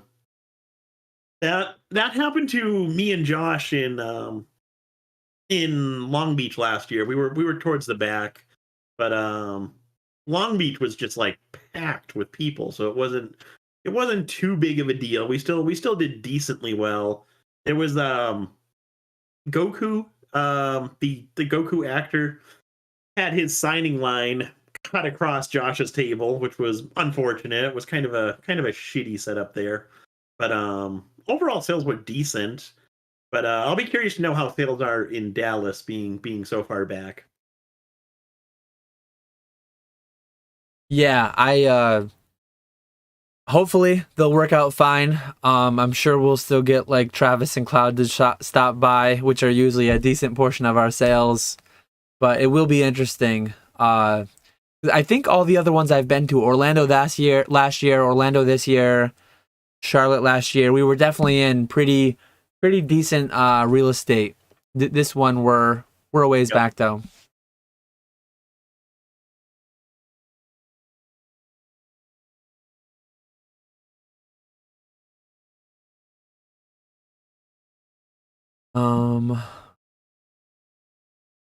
Red Flare says, where you... Oh, sorry. I thought I highlighted his other one. Why are y'all streaming? Y'all should be packing. Yeah, as I said, we're probably going to cut it a little bit earlier than normal. Maybe, I mean, if we're fully caught up on chat by 3 and there's no questions, we might just end it then. At the latest, we'll go till 3:30 today, though, so that Nick and I can get set to go. I actually think I have... I think I have a FedEx arriving today with some more packs. I'm bringing down some top stuff that's not yet arrived, so I do hope that comes today. Oh, and instead of having just base and fossil heavies, fossil first edition, I'll have Topps Chrome Series 1, I'll have Topps Series 2, and Topps Series 3, hopefully. Not Chrome Series 2 or Series 3? Topps Chrome Series 1, okay. And then Topps Series 2, Topps Series 3. They didn't make a Topps Chrome Series 3. Okay. It's weird, because like Topps Chrome split Series 1 and Series 2. I believe the division was at, I think Rapidash is number 76, maybe. And I believe after Rapidash is where it splits. And then Topps regular, like Topps TV, whatever they call it. There's 3 that split somewhere else in the middle. Just kind of weird how Chrome did 2 series and then regular did 3 series. Yeah. Leaf Green Goblin says, I know it's early. The splitting off at random points is, I don't know. Yeah, it's weird. Leaf Green Goblin says, I know it's early, but how long do you guys think until people get desensitized to trainer galleries slash alts? I think people's tastes will get picky eventually. There's definitely something to be said about like rarity inflation or rarity power creep, whatever you want to call it. Like Dragon Ball Super, for anyone who's not looked at a Dragon Ball Super card, their common and uncommon cards are like so flashy and crazy looking. If and when everything looks special, borrowing from the Incredibles, right? If everyone's special, nobody's special, or if everyone's super, nobody's super. So I don't know what will happen with that, but yeah, if and when everything becomes so flashy and shiny, that's a risk you run. That's a risk you run. Jake has talked about how comic books went through this in the 90s, and different collectible categories have went through where reprints were being done, alternate covers, super flashy, nice, awesome. People loved it as it was happening, but then decades later, a lot of those reprints, a lot of those things fell out of favor for the more historic original things. And I'm not trying to make this, like, I don't have expertise in other areas. I'm not trying to make this the whole vintage versus modern, but like that's absolutely a risk that artists will continue to art and things will just get lost in the mix. Yeah, I think eventually alt arts, the trainer gallery stuff, I think eventually people will get sick of that stuff and move on to something else. It's just like the baby shinies. Those were super popular for a while. Now they're not as cool. The hyper rares back in Sun and Moon, I don't know how people liked those, but there were people who absolutely loved those cards, and hopefully those are completely gone at this point. I think Pokemon's good about picking up on when to stop one trend and kind of move into something new. Mr. Walrus, our live chat MVP, says, can Nick address how he screwed the community out of Kansas City Collecticon? That's the only one you're not going to, right? That in Denver. I'm not gonna do Denver either. That's right, Denver too. But Denver has Swami. Denver has a pretty good crowd. So like, I'm sure Swami's running a section in Long Beach because I'm not going to that one. I'm sure Swami will run a section in Denver. I don't know if there's going to be a secondary section lead in Denver, but yeah, Kansas. That spreadsheet's looking pretty lonely for Kansas. Yeah, I was thinking about going to Kansas. I almost did it too, but then I'm going on vacation that same week with my family, and I go with my cousins and my sister, and they didn't want to change the week, so Kansas couldn't happen.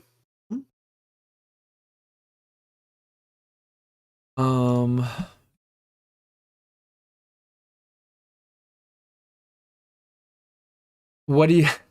Eddie T-Box says, what do you guys think about Jeff the Sport Card Guy talking about Lorcana is going to be better than Pokemon?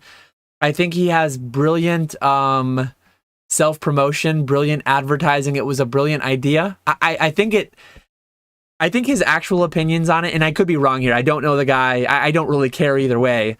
But it did what social media is supposed to do. It incited emotion. It got tons of people talking about it and sharing it. Like, whether or not he actually holds those beliefs, it doesn't matter. He is living rent free in a lot of people's heads over what he said. So like, goal achieved. I'm sure that was the goal of his post, and that's what happened. So at the end of the day, I worry for Lorcana a little bit. I think a lot of people are gonna make a lot of money, but I think a lot of people are gonna lose a lot of money. And one of the hot takes that I've given in a couple different areas, and I might put it into a video at some point, I think MetaZoo will outlive Lorcana. A bold statement right there. Yep. Yeah, I did not put much weight into that video there. I don't think it's going to be anything like what he says it's going to be. And I think a lot of that was because he's connected in some way to Lorcana, whether that be he knows he's friends with someone who's going to be getting a whole bunch, or he's going to be getting a whole bunch himself. There's definitely some type of motive there. There's not a chance Lorcana is going to outpace Pokemon. I can't see it happening. Grimer Collect says, does table position affect sell-through rate for different niches? I think at the end of the day, like, there could be a theoretical buyer in the building that would buy some amount of your slabs, and if they don't see you, if they don't pass by, they won't buy them, right? So like, it affects it, but a lot of it's just so random how they choose to path through the convention. If someone comes in with $5,000 in their pocket and they spend $5,000 on their first trip down the first column, and you were in the second column or the last column, well, now they want your stuff, but they don't have money, or they left early because they ran out of money. Whereas, I mean, maybe you're all the way in the left corner, but they just so happen to go that way around the convention. They go like outside in. Now you get the sales when you wouldn't have if you were in the other spot. Like, so much of it is just randomness and luck. So I wouldn't like overthink it too much. When we're picking it out, we like to be towards the front as much as possible. But at the end of the day, like, you're going to be subject to just so much chance and so much randomness that at the end of the day, bring decent stuff, price well, and then see what sells. Yeah. And we were towards the front in Orlando, but Weedle's Warehouse and the Old Card Shop and BB and I think a few other people were all towards the back, and they did really good in Orlando. So it doesn't. I don't think it matters too much where you are. But like you said, I always prefer to get something right towards the entrance. Theoretically, they should have all their money in their pocket closer to the front of the convention. But as I said, depending on their pathing, they could you could be the second row in, and they just looped around you in some weird way, and they ran out of money before they got to you. So Yep. So someone did say, don't face wherever Shiz was facing. Oh, that's funny. Trapper Paul says, do you guys sell many autos? What are your thoughts on them? I think we've both talked about it quite a bit in different episodes, but very succinct. I don't care for them. I don't do anything with them at all, really. I'm not a fan personally.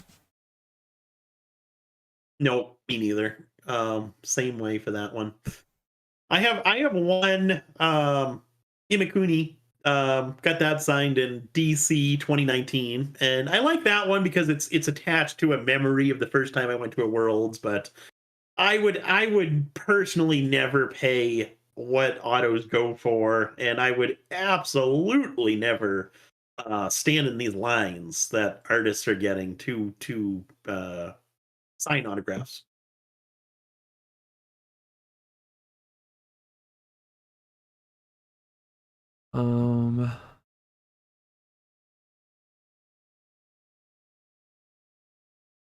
Retro says, Jake also says people will care about the first, and here we are with Lorcana promos outselling vintage Disney by like 2 to 10 the price. You need to be really careful. Like Lorcana, 50 years from now, might outperform the S&P 500. It might do X, Y, and Z. It might do all these crazy things, or it might be dead. Like you can't stand at one point in time and just say like, well, it's higher now, so Jake is wrong and he'll always be wrong. Like Jake isn't one. He's not saying like you have to buy this. He's not pushing what you should buy and what's guaranteed to go up and guaranteed to go down. He's just sharing like actual information from what's happened over decades, not over days, not over weeks. I know that YouTube is all about, oh my God, this happened. You need to immediately react and you need to like change everything you're doing, hold everything because like this massive thing just happened. Newsflash, blah, blah, blah. At the end of the day, though, like time will bear out who's right and who's wrong. And a lot of people who are posting on YouTube now will no longer be posting on YouTube. Some amount of people won't even be around anymore. It like at the end of it, like don't overthink and don't make it like us versus them, and just do what you want to do and be aware of the risks and be aware of like your financial situation. And yeah, just go from there, I guess. Part of the reason I hesitated to even bring it up was because I knew that it would get like some, hopefully I don't end up clipped and with a response video to me on certain things that I'm saying, but that's just the way things go sometimes. Yeah, that's the biggest thing is you can't just look at it in a snippet of time like we're in right now. Modern sealed product is a prime example of that in Pokemon. Right now, if you're looking at right now, the past couple of years, yes, it has done better than the majority of stocks. But if you look at it from when Pokemon began back in '99, it definitely hasn't done better. Your average player says, I'm about to move out from my parents' home. I'm moving into a new country, and I hope to be moving in with a new roommate. Do you guys have any life experience to share from moving out as a youngster? Have good control on your finances. Like, I know it's the super boring answer, but it's like a lot of people just go through lives spending every penny they have, spending every dime they have. If and when your paycheck ever changes, that can cause a lot of stress. And the most common reason for divorces are money. The most common thing that I see anecdotally among like friend circles, family circles, the most common stresses in life often revolve around money. So just make sure you're like taking care of that the right way. Live below your means. Not necessarily budget every cent. You don't have to be a complete Scrooge and be super cheap, and you can spend money, but just be aware of what you're spending and be aware of what it costs to live your lifestyle so that if and when things change on the income side of the situation, that you are prepared and you have a little bit of knowledge as to how to best navigate that. I think very few people do that, and I think that could make a lot of people's lives a lot happier if they were more deliberate with their finances. Solid answer with that one. I like it. And what about you? Yeah, no, just enjoy. Later on, he mentioned he was moving to the UK. So the only other thing I'll add is enjoy the UK. It's I used to go there on the ship a lot, and we would always go to Southampton, and that was a really fun time. Lot of cool bars and restaurants and casinos. So go have fun in England. Dan's over there giving the responsible advice, and I'm giving the irresponsible advice. I'm giving the dad advice. Red Flare says, "What do you think about Collecticon upping the table prices for Long Beach to 300? Did they?" I don't think it was 300. I think it was 250 though. They went from two or for a whole section. So maybe two tables was 300. But for a whole section it was 25. Dallas was 2300, Long Beach was 2500, I believe. And for me personally, 250, 230, 250, 300. Personally, I think that's way too cheap. I think they could go $500-$600 a table very, very easily. I would not hesitate to still get 2-3 tables per show. I hope they don't do that to keep more money in our pockets, but I think they could very easily do that and still have no problem selling out. The amount of attention that Collecticon's getting nowadays is unbelievable compared to when they started. They're starting to get a lot more sponsorships. PSA starting to go. Troll and Toad is another one who just started. They're starting to go. And the events themselves are starting to get a lot bigger every single time. There seems to be more and more people going to these events. So I think they're just going to keep getting bigger and more popular. And I think they could 100% increase the cost of the tables.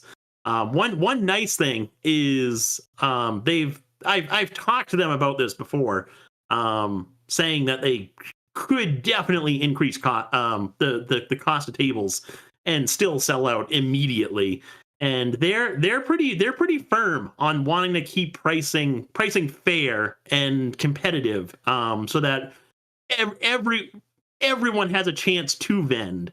Obviously their costs are increasing, so they had to raise the pricing a little bit, but I think they're doing a pretty good job of keeping pricing very fair for tables. People are gonna hate what you said, that they should like raise prices and that you'd pay a lot more. People are all, I mean, they're gonna hate what I'm gonna say too. And it's funny because like last time I said something like this, they should double their prices. If they doubled their prices, I'd still go. Troll and Toad Evo, I talked about how if their prices were double, I would probably still use it. And then they doubled their prices, and now they're canceling the service altogether. I don't think we run the risk of Collecticon canceling their services altogether. But I'm of the same mind. I hope Collecticon is not listening. I hope they don't do this. But I would absolutely go at double the price. I would go. I mean, if they tripled the price, I would probably still go. You start talking $1,000 for a table, then I'd think about it a little bit more, but I'd probably still go. At the end of the day, it's supply and demand. Like, people don't want to hear this, and I understand the sentiment of, oh, let's have this be fair, let's have this blah blah blah. At the end of the day, the means by which we've decided to determine who gets a limited resource, supply and demand, is price, right? Money is the facilitator for all these limited goods, and a table at a convention for a weekend is a limited good. And yeah, if you have 700 vendor tables and you have demand for 5,000 tables, they're going to sell out instantly, and they'll probably have certain things in place to where people can't just literally bought it and then sell them for twice the price, like a concert or like a sporting event, because you have to have your name tied into it and all that. But yeah, at the end of the day, I understand why they don't want to get that like negative response from people. They don't want to double prices overnight, but I would be shocked if within a year prices aren't at least $400 something a table, because when you're selling out at 700 tables in a day, in hours, that just tells me the price has to go up. Like I would be bad to run a convention, because like after that convention for Charlotte, I would literally just do $500 a table. People would get all butthurt about it, and my response would be supply and demand, and people would hate that, but it would be true. It's like, at the end of the day, I'm a business, I have a product that people want, and why am I going to artificially keep it low, air quotes, for the children, for the people, so everyone can afford? Like, now instead of everyone being able to afford it, you're going to have people like, because what Nick and I do, we book a section and we sell at cost. We don't like scalp. We don't like flip tables. We don't make money on our friends selling tables. What will start happening, and what is already happening to an extent, because I've already heard about some instances here and there, tables will be bought and reserved, and then they'll be sold at a premium. So it's like, why shouldn't Collecticon, the people putting that up, get the money up front? This goes back to our conversation, I think, last episode, talking about PlayStation 5s going for $500. Sony should just sell them for $800 the first week, or $1,000 the first week. Like, it's, I don't know. It's the National. Like, 5 years from now, 10 years from now, Collecticon might be there. Look at what the tables cost for the National. Look at some of these other conventions. There are local conventions. I've seen people who have small conventions near them that are $250 a table. I've seen a lot of people talking in Discord about, oh, I went to this, I don't want to say a certain city because I don't remember which was which, but there are absolutely small conventions out there selling out conventions at like $300 a table. So Collecticon is super cheap, artificially cheap, I think, way too low for what the demand is. So I get that some people wouldn't be able to afford it and they wouldn't be able to justify it, and that sucks. But at the end of the day, like, that's just what it is. It's like, if you love this band that you watched in your childhood and they used to play in your backyard and you used to go to concerts for $5, and then they get popular and the concerts are now $500. That sucks, but what are you going to do about it? Like, that's just the world we live in. That's the way it is. Supply and demand. You can't get around it. It is what it is, I guess. No, it's true for sure. Yeah, the National, you can't even get tables to that one. And Squeaks was talking about Gen Con, and tables for that are ungodly expensive. And I think Collecticon's going to be there at one point in terms of like growing in size. They've grown massively since the very first Collecticon. And it's only been, this is their third year, right? We're just getting started with their third year of Collecticons. The first year they did 3 events total.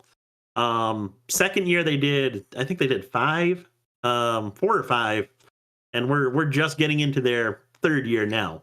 So they've got a long ways to go, and I am very bullish on Collecticon. Retro says, who cares about 50 years from now? You're just going to continually move the goalpost till you're right. That's, at the end of the day, I'm not trying to be right. Jake's not trying to be right. Everyone gets so like emotional. Everyone gets so us versus them, right versus wrong.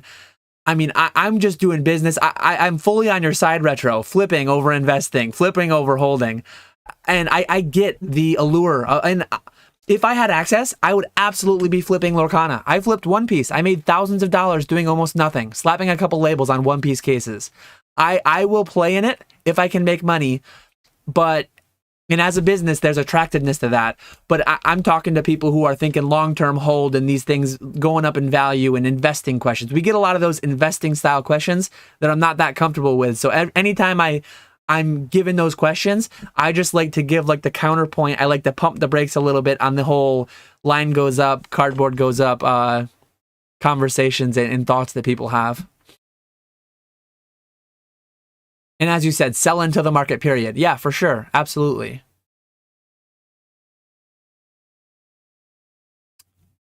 Ooh.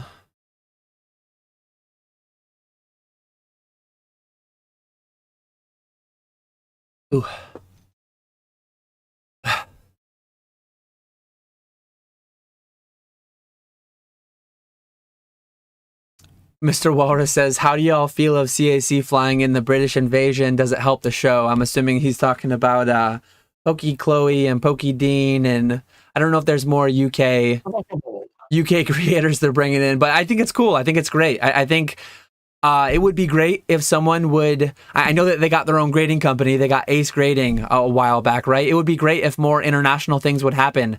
Someone in the EU, you got to step up. Like, look at what these guys are doing in Collecticon in the US. It's probably harder cross country borders as opposed to cross state borders. I don't know how it all would work. You got the whole Brexit, UK being separate from the EU. Someone's got to do it though. Like there's probably a demand out there. It's just someone's got to take the leap and put it together. Thankfully, we had the guys who did it here in the US, and they're killing it. They're smashing it. I love Collecticon and what they're doing. So hopefully someone will do that on the across the pond, as they say. Look at how popular the what's the one that the gala or something that just happened in France? Yep. Paris. That one's like a super expensive event. And even that one, there was a lot of people to go to that one. So imagine like a Collecticon style of event where it's more affordable and more open to the public. I think that would do really well internationally. But it's not going to be me who starts that. No, not me either. Especially not since we're in the US where Collecticon is. But yeah, somebody, maybe, I mean, PokeChloe has a big following. PokeChloe, PokeDean, maybe down the line, maybe they're attending Collecticons to get ideas, and maybe someday they'll have PokeChloe, PokeDean Con. That would be great if they could get something more local to people. I have a bunch of friends in Australia. Hopefully, I mean, Australia is crazy because it's like so massive, and a lot of people just live around the coastline. So I don't know where you would do a convention, getting everyone to travel to that. I guess maybe just a central location, but it would be great if everyone could have access to a couple semi-local events, at least in their own country, or their own EU continent, whatever you want to. Julia says, I joined kind of late, but if you haven't talked about the Disney Weiss 100 set yet, what are your thoughts? I heard a card in that set was selling for $6,000 USD. I think the Steamboat Willie, I think, is like the chase card from that set. I don't know if it is being asked $6,000 for, if it actually sold for that. I am not doing anything with it. I saw a little bit of it opened. I saw Weedle's Warehouse, did a couple box openings. It's not for me. If I had access, wholesale, I might have done something with it, but I don't, and I'm not, so... Yeah, no, I'm the same way. The Steamboat Willie card, I don't think that's really a good card in my opinion. I looked it up after I heard how much it was selling for, and I don't really like that card. But the set in general, I ordered some boxes after Rock Pokemon went live on YouTube and opened a few. So I definitely want to open it for myself. Have fun with it. But aside from that, don't really have any thoughts on it. Definitely hoping for some Tigger cards. Absolutely loved Tigger growing up, and there are some of those cards in the set. So those are my chases right there. Nice. Mr. Walrus says Dan running the event with no vendors because he diamond hands the tables. Oh man, that's funny. Dan, if you want to donate to Collecticon to show your support, feel free to do so. By no means am I offering to pay more. As a consumer, like I value it more than we have this discussion of what are you holding in your collection? What are you investing in? I'm investing in Collecticon tables because I value them way more than the market does. I think I would pay very few things, if anything in Pokemon, would I pay more than the market would. But judging by some of the comments, me saying that I'd pay $1,000 for a table, probably, I value Collecticon tables way more than the average person. So as long as they're under my buy price, I'm going to continue to buy them and invest. So there we go. I like it.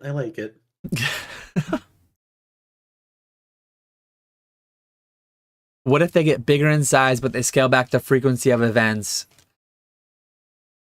I'm only ever going to attend 3 to 4 a year. So like for me, it would be, but I think people need to hear this. I say it, catch them all collectibles, gotta catch them all. You don't have to. Like if Collecticon starts doing 24 conventions a year, if they start doing twice a month, you don't have to go to all of them. I'll go to some, Nick will go to some, we'll go to some of the same ones, we'll go to some separate ones, and it'll all be fine. Like, please don't FOMO on everything. Like, we're FOMOing on sets, we're FOMOing on promos, now we're FOMOing on, there's too many conventions, I can't go to them all, I don't like it. Like, it's just a weird sentiment to have. Like, I hope the best for Collecticon. I hope if they want to go to a weekly convention, same size they're doing, and just like I want that for them. Like, think about how amazing that would be. You would lose a little bit of, like, you would probably have a hard time getting 30 or 40 people to go to one. So selfishly, you would lose a little for yourself in that you wouldn't have all the people you want to go and have at one convention being at one convention.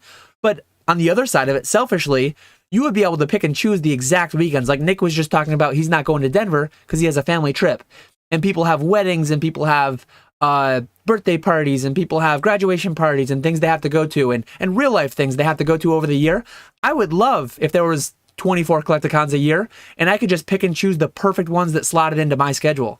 So I'm cool with whatever they do. It's like, as long as I'm enjoying it, as long as the product they're putting out is worth the money I'm spending for it, I'm going to go.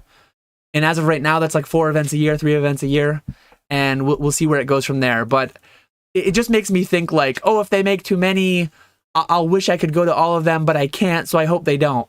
That's a weird thing to say. That's a weird sentiment to have, in my opinion, because then you're like, you're robbing them of the growth they can have if they want it, and then you're also robbing like all the new cities that could be added. Like, imagine if they just add 5 new cities next year, 10 new cities next year, and all those local communities can now have a great convention to go to. Like, I hope they shoot for the moon and get there. I don't feel the same. I think they would.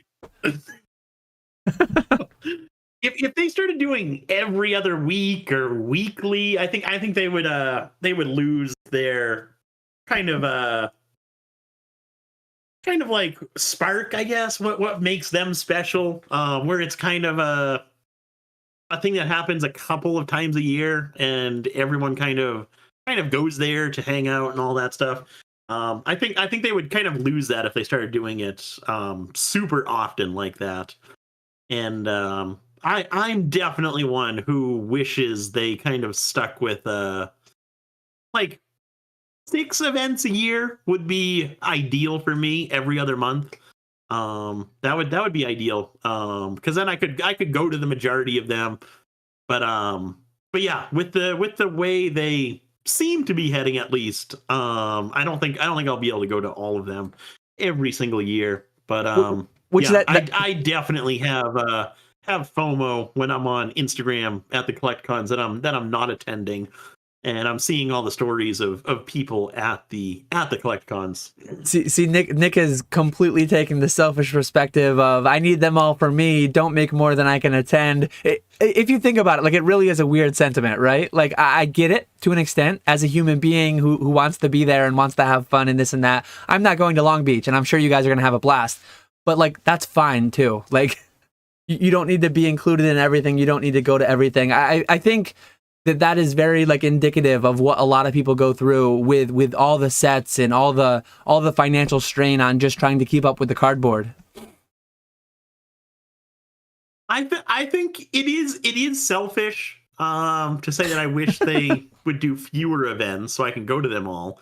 But at the same time, I do think they would become less of like a big deal type of event if they started doing more and more of them.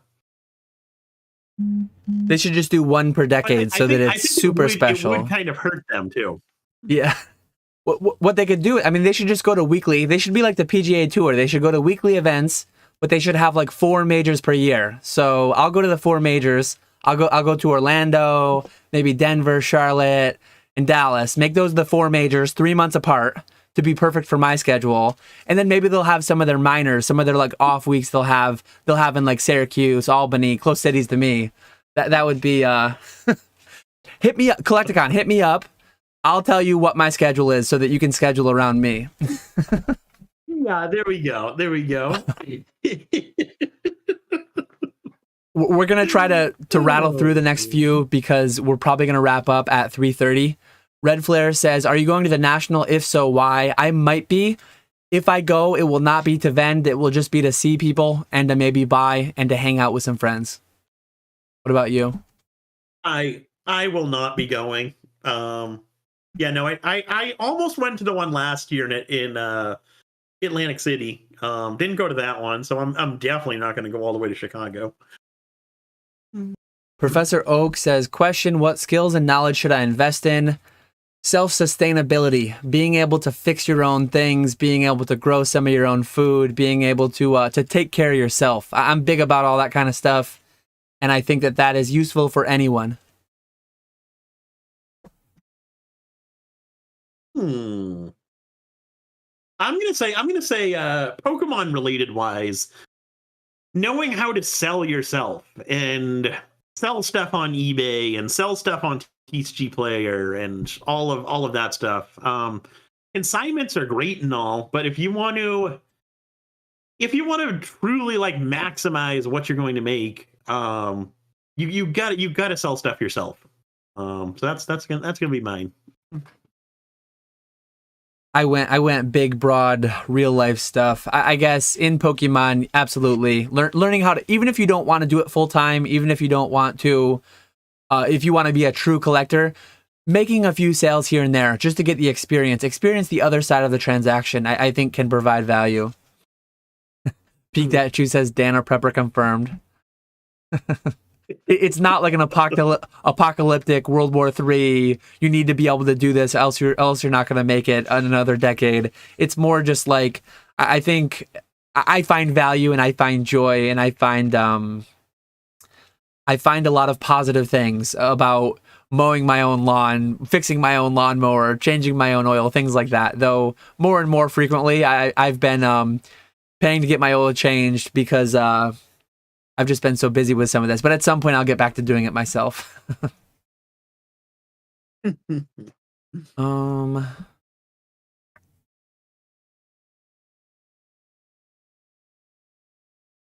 At your size and growth, you all need to start thinking of FlipzCon. Yeah, we're adding like 20 subscribers a month. We're probably going to take this to a worldwide convention soon. Yeah, we'll start doing live PokeFlipz events where we sell out a stadium. Yeah. Yeah, I mean, 73 watching. I feel like we could fill 100,000. So some of those college football stadiums that seat like 110,000 people. For sure. The lawnmower was mentioned. Please scratch off that one on your bingo card. Please take a shot. Take a drink of whatever beverage you have. Andrea Richards says, can you guys go over eBay's volume pricing a bit more? And is it like a short-term sale or do you guys run it for a longer time period? So it's by listing. It's by listing where you enable it from the time you list your item. We actually talked about this. If you didn't watch our video, I screwed up the premiere. That's fully on me. But we did elaborate on this further in the video that was posted before this went live, the video that was posted this morning. Yep. Basically, very, very short recap of that. It's a permanent thing tied into your listing. You can add it and remove it as you want to. Like once you list an item, you're not stuck with it forever. I mean, theoretically, you could add it and you could remove it. But there is one that you do within the listing. And then there are other things you can do external to the listing. Like I have one thing where if people buy 3 slabs, it will knock $5 off to account for like the amount of money I save on shipping multiple slabs over shipping 3 individual. But there are a lot of different tools. You just need to, I'm sure there's YouTube videos out there on how some of these things work. eBay actually has their own YouTube channel where a lot of these things will probably be walked through. So it's something that Nick and I think, have been looking into more and more recently ourselves. And there are awesome tools for that. Yeah, definitely encourage anyone to look into the kind of different promotions that eBay offers. Not like the promoted listings is one of them, but like the markdown manager and the multi-quantity discounts and the other discounts that you can send off to people who follow you and coupons and all of that stuff. There's a lot of them, and I've been playing around with them a little bit lately, and some of them definitely work better than others, but definitely recommend playing around with them and seeing what works best for you. Yeah, and go check out our video that was posted that was not a premiere as it should have been, because we do elaborate more there.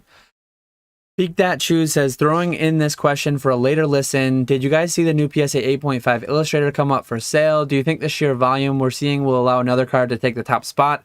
I believe that was added to the Golden auction that's upcoming. We're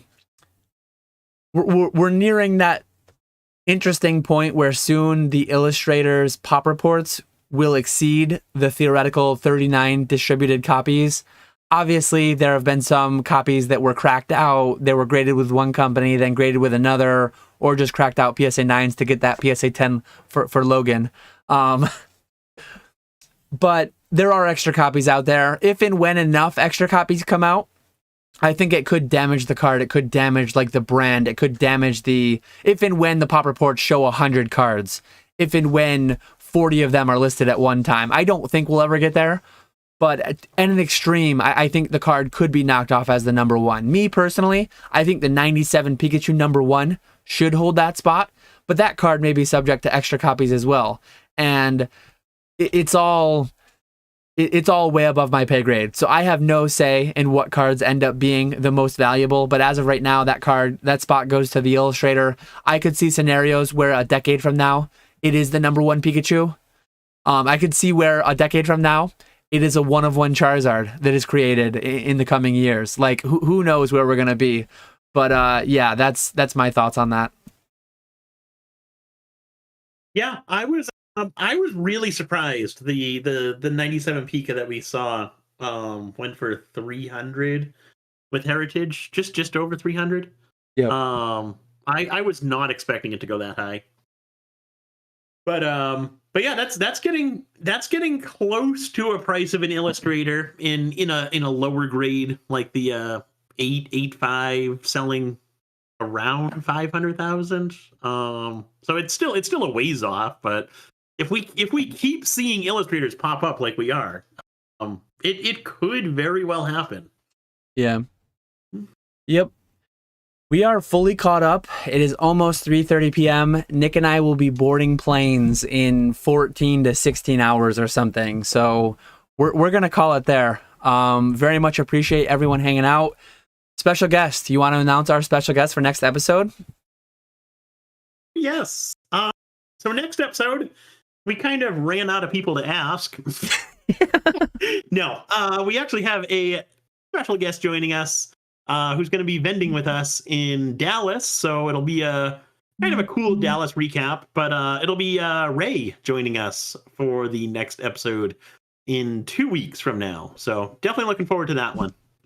Yeah, very much looking forward to having Ray on. Now that we've had Mr. Walrus on, we can finally have Ray on so that he knows where he stands in our friendship, and he knows his place firmly below the live chat goat, Mr. Walrus himself.